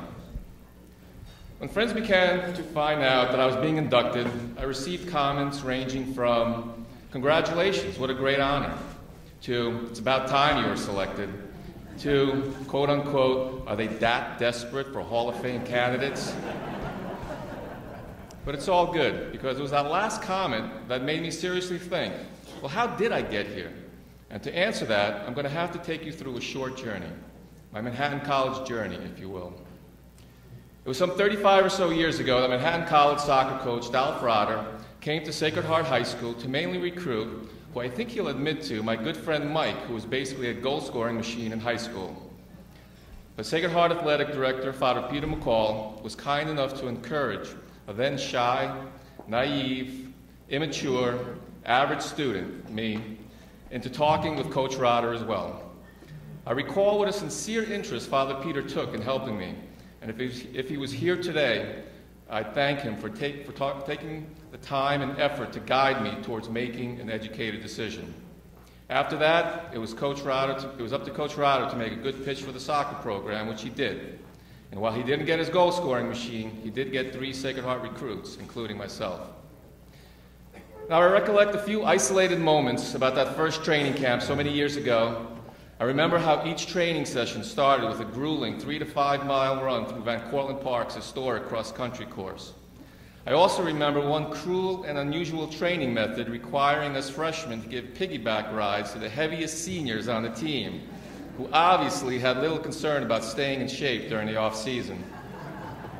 But nonetheless, while enduring a sore back and obtaining a greater appreciation for the cross-country team, I also vividly remember what strong leaders we had during the early practice sessions. I can't help but appreciate how lucky I was to have such fantastic team captains who set the tone for how a college player needed to train and conduct himself in order to be successful. So thank you, Team Captain Tom Lindgren, team leaders Jim Duffy, Ralph Rogo, who are here today, for being such inspirational team leaders and captains my freshman year. Thank you for helping me develop the traits needed to be a successful college player and Jasper leader of the future. Tom, special thanks to you for nominating me, as you've shown how you still remain being a great leader and team captain by allowing me to be the first soccer player inducted into the Hall of Fame. I must say, we actually had some great moments during my 4 college years. Excuse me. There was the 1977 team, 11-game unbeaten streak, as Marty mentioned. There was our 1980 team shutout streak of 5 games in a row. both school records that stand to this day. There was our 12-2 win over NYU and 1-1 tie against nationally ranked Columbia University. Then there was, again, the 1979 indoor season that was mentioned. Kent's Booters, we were called in the local papers. It was a phenomenon that I think everybody who was part of will understand how the whole school just came behind us, and actually we got like 2 or 3 busloads to go to the final down in Long Island. We had an incredible string of tournament successes, and our only loss came to a nationally ranked Adelphi in the final. And I'll tell you, just honestly, there's just way too many more to mention in such a short period of time. While yes, I have a lot of great soccer memories to look back upon, it wasn't always the easiest roads for us soccer players back then. I remember when our indoor team had to practice in the parking lot outside Drady Gym at 6 a.m. I'll never forget the look of those students honking their horns as they drove into the lot to park the cars for school, wondering what the heck are these crazy soccer guys doing at 6 a.m. in 30-degree weather, kicking the ball at my windshield. But to the school's credit, or sympathy maybe, they eventually let us practice inside. Whether it was my junior year when we had to sell boxes of M&Ms and cupcakes and bake sales to raise enough money to buy our own indoor uniforms. By the way, Mom, thanks again for baking those delicious cupcakes. And let's face it, Van Cortlandt Park was not the best of facilities to practice and play soccer games, with its broken glass, sticky flowers that stuck to your socks, and gullies that made executing a straight pass relatively impossible. But I must admit, with each roadblock we encountered and each adversity we faced, it only brought us closer as a team and made us even more determined to be successful for each other. Now, you tell people these stories, and they don't know what to say other than, well, at least you got a scholarship for playing, right? And I'd say, no, sadly, soccer players didn't get scholarships back then, but I did receive some other perks. For example, one day the athletic department got a call for some advertising agency who were shooting a ginger ale commercial and needed soccer players for the shoot. So a handful of us took the train and went into Manhattan to audition. So here I am, juggling, dribbling around this carpeted apartment turned studio under these unbelievably hot lamps, sweating like crazy, but they are absolutely loving all the soccer moves that I'm doing. Then while still sweating profusely for phase 2, I'm supposed to drink the ginger ale and show this expression of refreshing satisfaction, which of course I do. So they send me to the table, fill out some paperwork, and I'm thinking, hey, I could possibly be starring in a commercial. What a great deal. But next up, one of my teammates, Steve Goebel, a tall, good-looking, curly blonde-haired guy who they immediately take to phase 2 of the process, the drinking part. Now, I could be wrong, but I seem to remember them just spraying him down with a water bottle to make it look like he was sweating profusely. And as he puts on this huge smile, all I hear the director saying as I'm filling out my paperwork is, fantastic, beautiful, the camera is loving you. And I'm like, what the heck? I mean, I had to sweat my tush off under these hot lights, and they basically provide Steve with a shower and give him refreshments. I pretty much knew that my commercial career was over and that I should stick with soccer, and or better yet, finish school. Marty Collins was so kind enough to point out at the beginning, I was able to put up some decent stats during my college career. But in no way could these have been achieved without the help of coaches, teammates, and the support of family and friends. So I'd like to take this opportunity to thank the 2 coaches I played for, Dolph Rotter and Bo Shishkevich. Dolph unfortunately couldn't make it tonight, but Coach Shishkevich is here and I thank him for coming. Both of you always believed in me, helped me perform at my best, and encouraged me to be a team leader. You provided me with a ton of playing time and entrusted me with the responsibilities needed to achieve the various statistics and honors accumulated over the 4 years. I'd like to also thank my teammates, every single one of them who I played with. Some who are here today, Jim Duffy, Ralph Rogo, Tom Lingren, Andy Hlushko, Alex Kudrick, Luis Custodio, Tony Azevedo, to Ron Mortensen and William Ishu, who are undoubtedly with us looking from above. You guys worked your tails off day in and day out for the pure love of the game. We celebrated at the Pinewood when we won. We lifted each other's spirits at the Pinewood when we lost.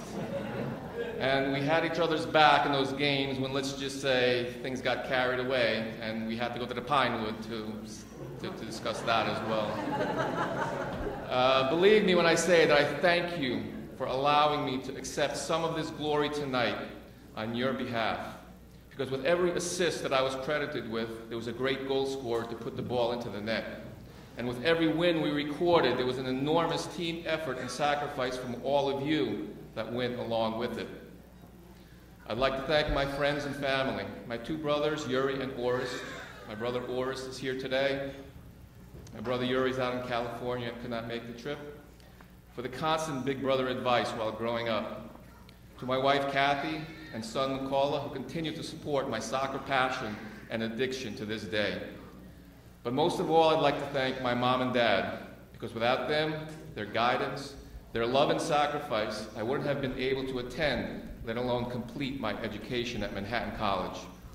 Everything good that I was then and that I am now is because of you two. And because of this, I share this award with you. So there you have it, a snippet of my Manhattan College journey. One filled with great friends and family, one filled with great memories both on and off the field, capped off with the grandest memory of all, tonight's induction. And to answer that question of how did I get here, well, it's with a little help from my friends.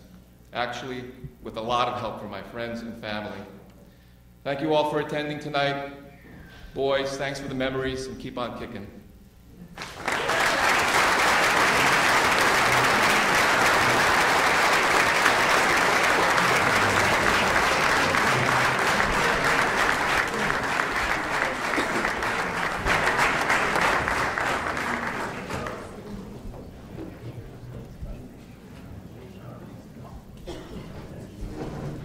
Ladies and gentlemen, our next inductee is Travis Lyons, class of 1998.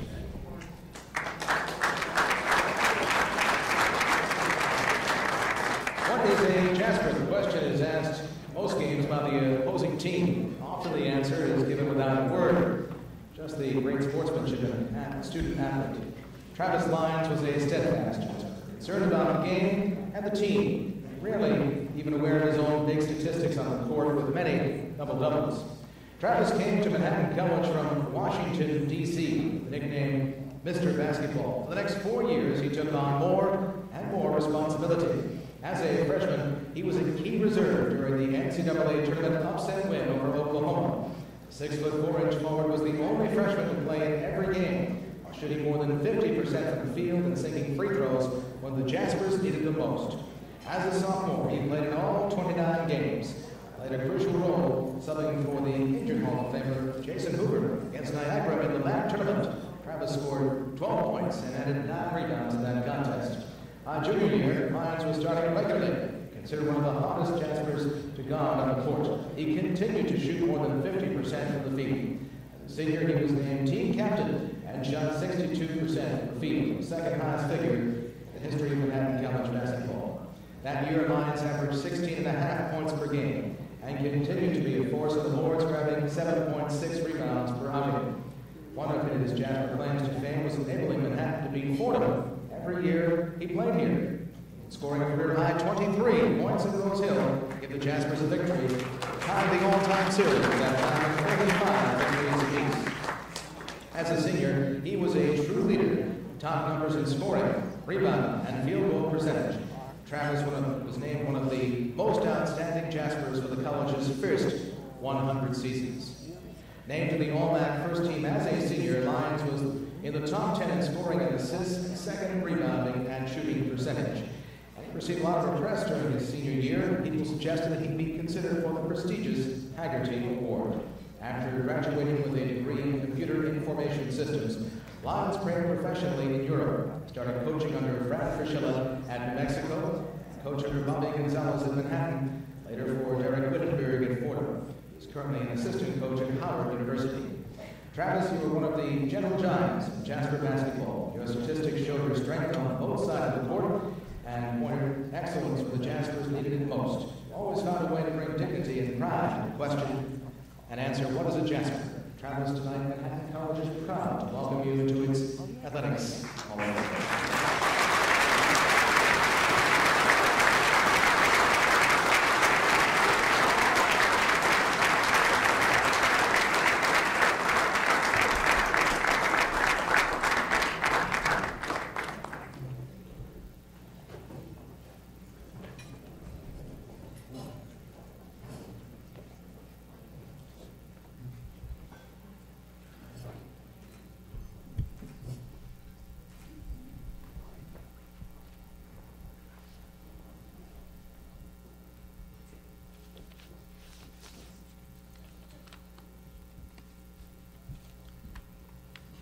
Good evening. First, I want to thank President O'Donnell, Mr. Sweeney, the Hall of Fame committee for the induction tonight. Congratulations to my fellow 2012 inductees. As I reflected on my career and the many great things that happened for me because of the sport and the school, I'm truly honored and blessed to be standing here. The game was the game. What mattered most to me was the people of the game. I would like to share with you some of the people that had an impact on my career. I want to first say thanks to my parents. I'm very fortunate to have two very loving and supportive parents. I can't say enough about how much they've been done for me. They worked hard to provide and instill in me the life principles, the right way of doing things. Thank you for all you've done, and none of this could be done without you. Father Culinac, for all the kind words you always said to me. Whenever anything was going on, you always had something nice to say, smile, hug. So I really appreciate everything you said to me throughout my years here. Mr. Burns, your leadership is very instrumental to me. Your pacing in the corners, rubbing your head, during the games was very, very instrumental. Also, just pulling me aside, your teachings let me know when I was getting out of hand. When I was enjoying college a little too much and need to concentrate on the court. Ms. Debbie Gregory, she's not here right now. She used to be, when we first got here, she was the secretary. She smiled. She allowed us, let us know it was okay to come to the office after a loss or anything like that. And then let you know things will be okay. Now she's administrator, so I think her attitude probably has changed a lot.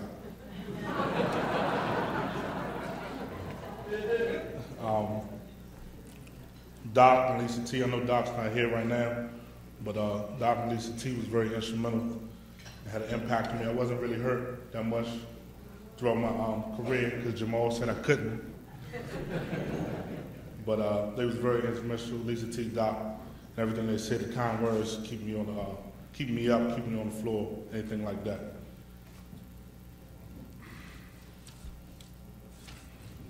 To my basketball family, first off, Jamal Marshall. I met Jamal when I first got here. He helped me move in, everything. Jamal was a funny guy. He has everything he said has something. Laugh, keep you on beat. So Jamal and his leadership and his funny ways, we had that bond. I think that bond because we're both out of shape. I think that's why he gravitated to me because, we both like to eat.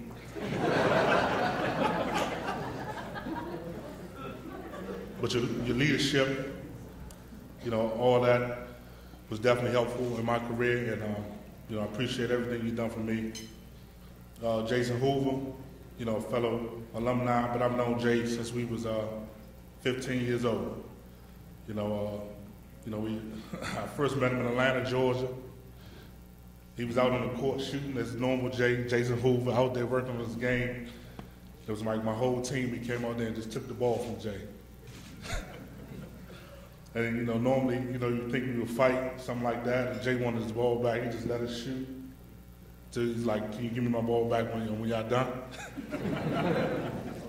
But ever since that day in Atlanta, Georgia, we've been, like I said, inseparable. We've run into each other at the tournaments. We always spoke. And then we ended up coming to school together. Probably one of the reasons I came here because Jay was here. Like I say, he's very instrumental. He's like a brother to me from another mother. Him and his family, they're very supportive. Anything I needed up here, while in New York, they provided for me. So, Jay, I want to thank you for just being a brother, being a teammate, everything. Joseph Phoenix not here, but he competed every day, night in, night out. Also, one of the teammates, Tariq Dagger, that played with us also, he made it okay to disagree with the coach. I played for, like I said, probably one of the best coaches in basketball, Morgan Wooten, and everything he said was gold. Anything the coach said was gold. But once I got here to New York and I seen Reed, I'm like, okay, you can talk back to it, coach. We have an opinion. So, Nemo, you know, just thank you for your perseverance. You know, just watching you, you know, you came from Spain, you had, you know, really nobody here, and you came to practice, got yelled at and screamed at, and you still persevered through all that to make all them shots for Oklahoma. So I just thank you, Coach. My last two, Steve McDowell, just like Jay. I met Steve at camp when we was 14, 15 years old. You know, we went to camp each year, and then we ended up coming to Manhattan, have a great career together, and you know, just the brotherhood, camaraderie, everything. With Steve, he's not here in attendance, but he was very influential on my career. Lastly, Brendan O'Brien. You know, he was supposed to graduate a year before me, but he ended up sticking around because he didn't really play that much.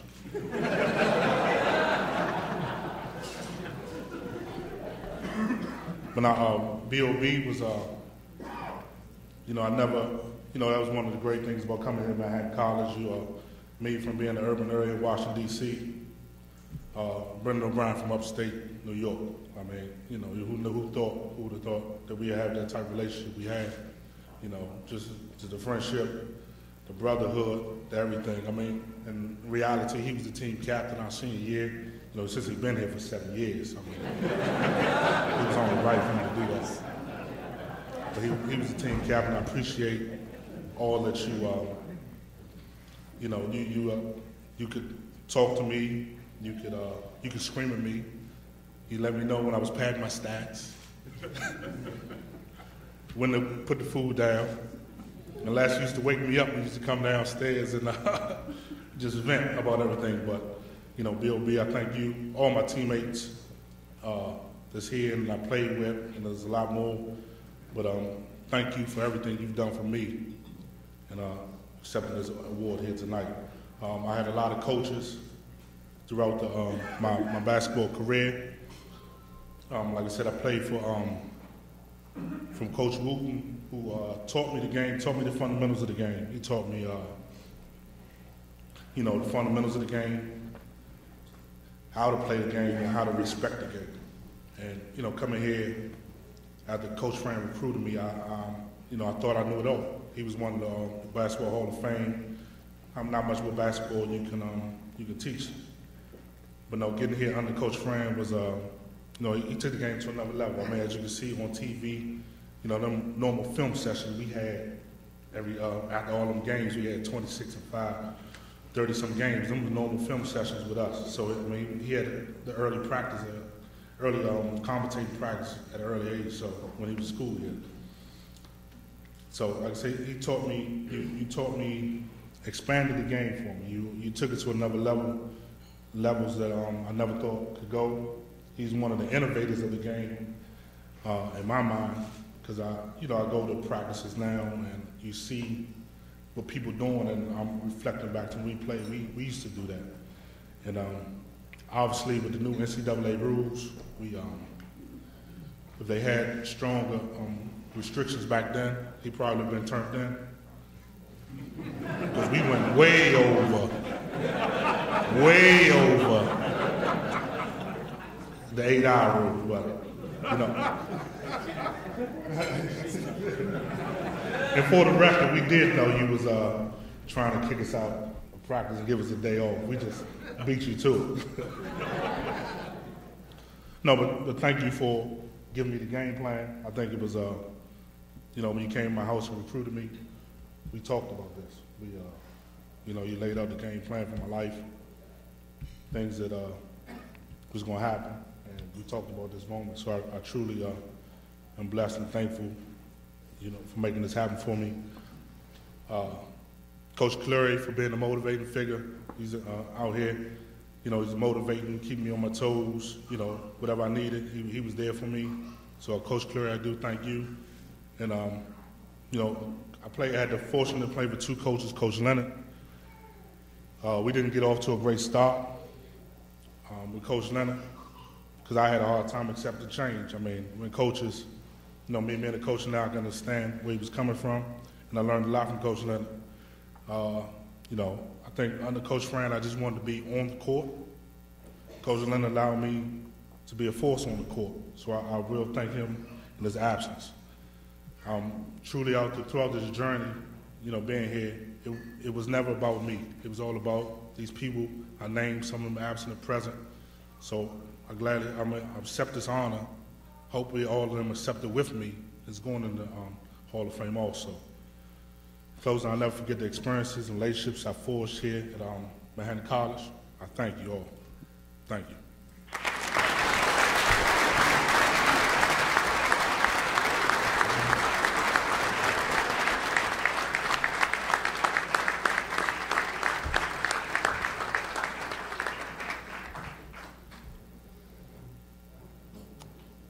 Our next inductee is Tiffany Poole Gentles, class of 2000.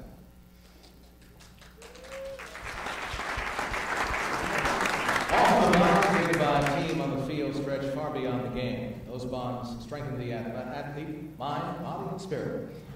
Tiffany Poole Gentles valued her teammates and her coaches, Dan Mecca and Joe Ryan, turned into true mentors. That feeling of being a team translated into records and victories throughout her entire career. More than a decade after graduation, 3 of her 4 records still stand. Indoors, Tiffany ran the 200 meters in 24.2 seconds at the New York Sports Museum Invitational. As a senior, and 2 weeks later, she added a time of 3:41 in the 4x400 meter relay in the Jaspers relay at the Armory. Tiffany and her teammates put up another 4x400 record on the Jasper board with a time of 3:39.64 in 1997 at the highly competitive hand relays. She earned all these honors 4 times, both as an individual and relay runner. 3 of those honors were for the 200 meters at Dartmouth and the Reggie Lewis Center in Boston. Poole Gentles came to Manhattan on a track scholarship after being recruited by Coach Joe Ryan. During her career, she set numerous records at the MAC and Metropolitan Championships. She showed her teamwork by scoring as both an individual in the 200 and as a member of the 4x400 relay and the 4x100 meter relay team. The Met record was set at the Armory in the 4x400 with a time of 3:45.21. She also earned a Met Conference title at Rutgers University as a member of the 4x400 team and qualified individually for the U.S. Junior Nationals. She loved the sport and continued to do so after graduation.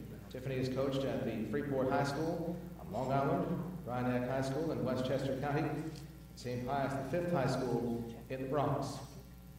Poole Gentles has taken her determination from the track and applied it into the classroom as a student too, earning a master's degree in counseling from Manhattan College and a master's in school education and leadership from Iona College.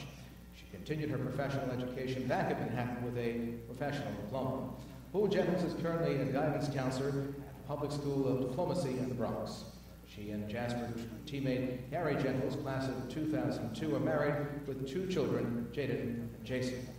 Tiffany, you proved Manhattan could run with the best and left an indelible mark. You understood that being a team meant more than just passing a baton, forging relationships that continue to thrive.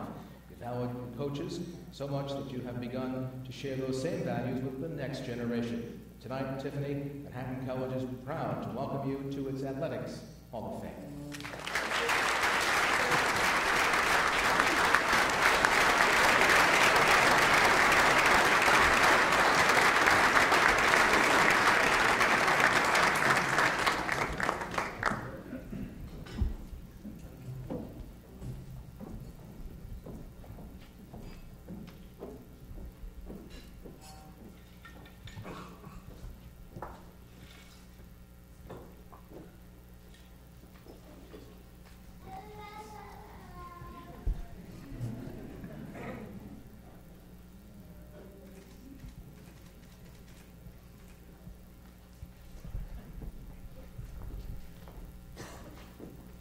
Good evening, everyone. Good evening. Good evening, everyone.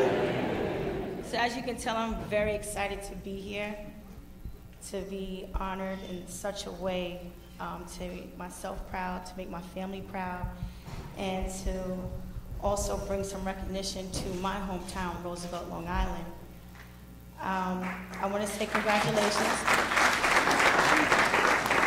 I also want to say congratulations to the honorees. It's a pleasure to share this honor with every single last one of you. Trav, I know you from school, so it's an honor to definitely share this with you. I'm humbled and honored to receive this prestigious award. This achievement is one that will be remembered for the rest of my life. I'm elated to know that my successes at Manhattan College have paved the way for me to stand here before you this evening. There are a few highlights that I will mention that will provide a picture of my experiences and relationships established at Manhattan. Distinctively, I must say, the very first moment I met the infamous Joe Ryan. Yeah, something to laugh about. During the winter track season of '95, my friend Keely, who's here with me tonight, ran at the Manhattan College Invitational meet. It was on this day that I met Coach Ryan. I remember that my high school coach, Charles Gilreath, who's also here with me this evening, told me that the coach from Manhattan wanted to talk to me. I made a face, I'm not gonna lie, because at the time my heart was on attending a school out of state. Therefore, I did not want to talk to anyone from Manhattan College. I then watched Coach Ryan walk over to me, and he asked me if I was thirsty. Well, as you all know, the way to a man's heart is through their stomach. The way to an athlete's heart is also through their stomach. So then I sat with Coach Ryan, we had a long conversation, and then I began to think, maybe my first initial thought of going to college out of state wasn't the best option. And I began to give Manhattan College another thought. After leaving his office, I thought about our conversation, and I left with the impression that my academic career was just as important as my athletic career. Not to mention, green is one of my favorite colors. First.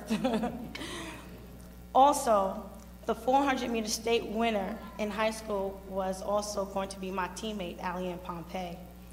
We've been friends since the 11th grade. Olympian Danae Potter, also the state winner for New York, was Lisa Edwards, who were both going to be on the same team that I was going to be recruited for. So to me, that was a no-brainer. I had an Olympian, I had 2 state champions, and then there was me. So I said to myself, it's a done deal. I'm going to go to Manhattan College. When the recruiting process began, I had many conversations with other college coaches, but none of them compared to Coach Ryan and Coach Mecca. Attending Manhattan was the best choice I made, and here are some of the reasons why. Spring season of 1997, my teammates, Allianne, Lisa, and Danae, we broke the 4x400 school record at Penn Relays. And I mean, you're talking about the small little Manhattan College that sits on a hill, running with the field of Villanova, University of Miami, Texas, and we held our ground. It was something to be proud of.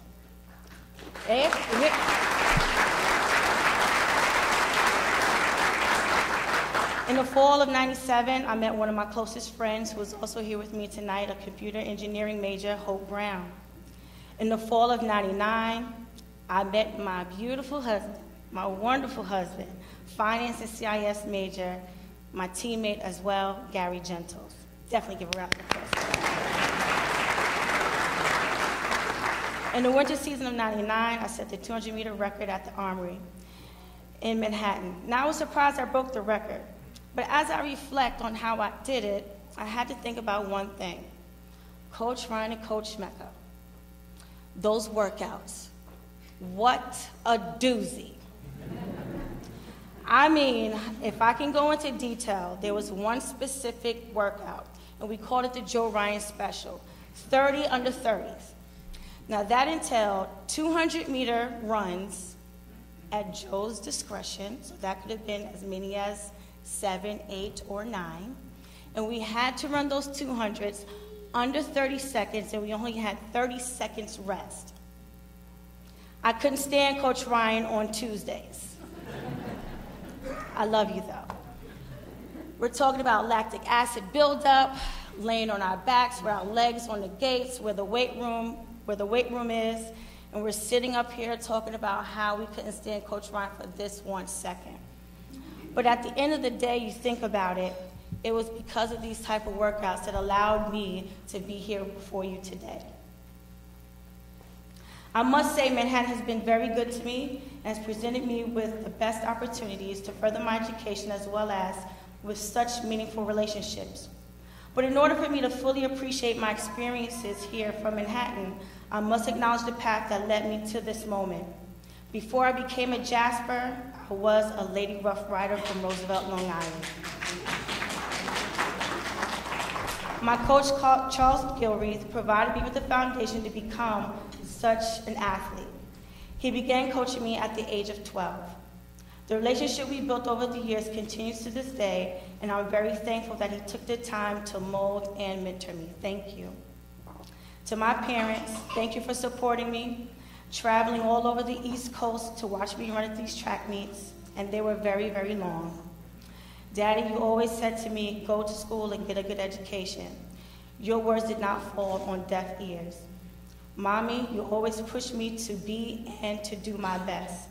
I wish my words were good enough to describe how much I love you both. Thank you to my friends Keely and Priscilla for your friendships. Throughout our high school track careers, you ladies have helped me make the transition to Manhattan that much easier because I was optimistic to build the same friendships that we did here at Manhattan. I want to finally thank the Athletic Hall of Fame Selection Committee. I want to thank Lisa Toscano, Coach Ryan for nominating me, Coach Mecca for being such a great vision for his team, Doc Johnson, Mr. Bob Burns, the former president, Brother Scanlon, and Dr. O'Donnell. And last but not least, the Athletic Alumni Association. Again, thank you very much, and I'm definitely honored.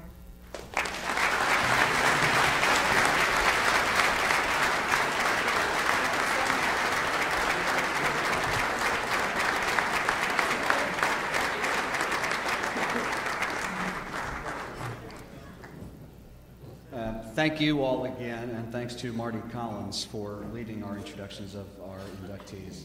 Thank you, Marty. Thank you. I took some notes. I wasn't being rude. I was feverishly writing. Our inductees shared a lot of stories with us, from roommates you couldn't understand competing for kegs, whether you were a champion, a sport, or an Alice, being a student athlete, not an athlete student, and the care of the trainers and the influence of our spouses. Like a good neighbor, our grandchildren are there. We do look forward to the class of 2033. Coming home to Riverdale to revisit, surprising spiritual advisors turned recruiters, and remain a cheerleader for Jasper Athletics to this day. Being born into sports, only to be mentored and coached, and share all those stories all of us have. Cupcakes and ginger ale turned visits to the Pinewood. Games and the people, those people being our family and our team family, who do like to eat and talk back to their coaches. The way to our heart through our stomachs, and the way to our heart through Joe Ryan. The oh so many thanks all of our inductees have, and I ask you to join me one more time in congratulating each and every one of them.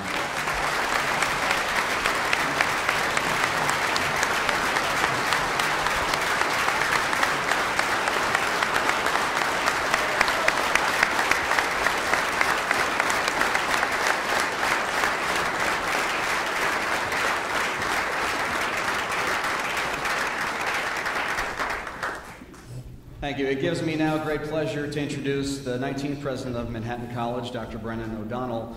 Dr. O'Donnell is now well into his third year with us at the college, and in our time working together, it's been remarkable to see the positive influence he and his leadership team have had on campus, evidenced not only by our popularity, our stability, but even the investments made in our infrastructure. Hopefully, if you've just returned to campus after a few years of being away from us, you see that not only on the entrance you came into, but also I encourage you to visit Dratty and see so many other great things here, more of which to come on the horizon. So with that, and to say his words on behalf of the college, I'm pleased to introduce President O'Donnell.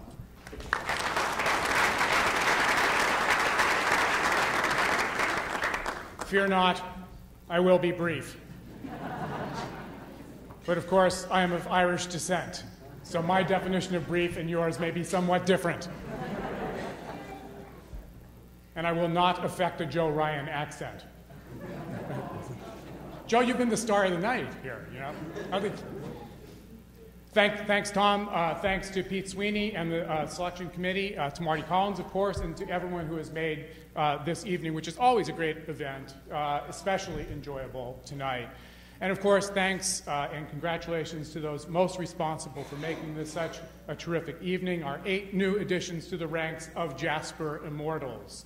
Mr. Alexander, Amandola Fisher, and Fraschilla, Ms. Gordon, Mr. Kucyna, Mr. Lyons, and Ms. Poole Gentles. Your presence here gives us vivid reminders and examples of the commitment to excellence that is at the heart of everything that Manhattan College does and stands for. Your accomplishments inspire us and challenge us to even greater achievement, and I might say greater competitiveness as well. Fran, I hope that you don't mind that we're really hoping to be able to break your record for winning percentage in the very near future. And we'll invite you up when we're about to do that. In addition to your presence and your accomplishments, your stories also illuminate our evening. They are the stuff of legend, not to mention of laughter. Really, I often wonder what it is about athletes and storytelling. Every year as I sit here at these Hall of Fame events, I think that someone probably should do a study of the correlation between athletic ability and love of storytelling. Is it nature or is it nurture? Is there some genetic link between being able to, say, swing a golf club or jump 7 feet and being able to weave a good yarn? Or is it more likely the product of sheer boredom, of long hours spent in dugouts and clubhouses and sidelines and team buses? It couldn't, of course, in this company, be a need to embellish our experiences and histories with a little bit of, let's talk about Irish blather, say. But none of you are guilty of that. It's fitting that we are, but whatever it is that causes that linkage, it's definite that Jaspers have it. It's fitting that we are inducting such a distinguished group of Hall of Famers this year, as I think it is an especially significant year in Jasper athletics. This year, you may have noticed in your programs and elsewhere, marks the 100th anniversary of our first documented intercollegiate competition in track and field, as well as the 60th anniversary of the gold medal Olympic performance of one of that program's true greats, Lindy Remigino, who of course is a member of this body. Athletics has also been an integral part, has always been an integral part of the college's mission to educate young men and eventually women in mind and heart, body and soul, to make the best of their gifts and achieve greatness. We're proud of our baseball team's second straight MAC championship and NCAA tournament appearance this year. We're proud of the continuing excellence of track and field, of the gains we've seen recently across a whole range of our sports, and of course, the great strength and promise of our men's and women's basketball programs. There really is, I think, a great and growing spirit on campus and within our alumni network of school pride, and athletics, past and present, are playing a vital role in that. Whatever happens tomorrow afternoon in Louisville, it's exciting to see this enthusiasm around the opening of a season. And who knows how far a school with a Fran Fraschilla and a Travis Lyons in its Hall of Fame can go. To all of our inductees, then finally, warm congratulations. Your accomplishments are inspiring. To our Hall of Famers in the audience, it is always wonderful to welcome you back to campus and to see you. Thanks again to those who nominated our inductees and to the committee for all of its work.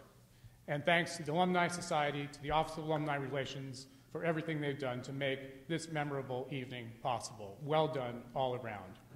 Thank you for your kind attention. God bless you, God bless Manhattan College, and go Jaspers.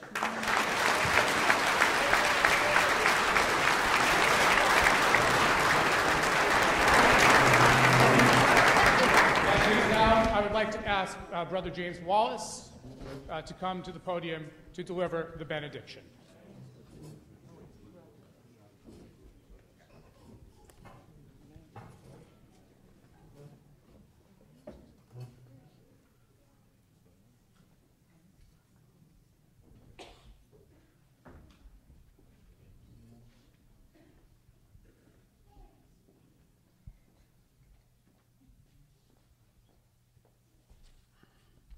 Let us remember once again that we are in the holy presence of God. God of love and protection, we thank you for the example of these Hall of Fame inductees in their Manhattan College athletic careers and since. Continue to lead them and each of us to more fully understand your call to us and to your presence in our lives. Strengthened by this knowledge, may they and we live so as to bring your love and protection to all we meet. Bless our families, bless our work, bless the current students of Manhattan College. We make this prayer through Christ our Lord. St. John Baptist de La Salle, live Jesus in our hearts.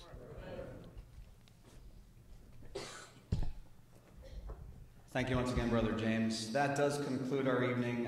I would invite our inductees and their guests to stay, linger, and remain. Our photographer is kind enough to take some group photos. I'll also ask any of the committee members who are present to please join us up by the stage for a committee photograph as well.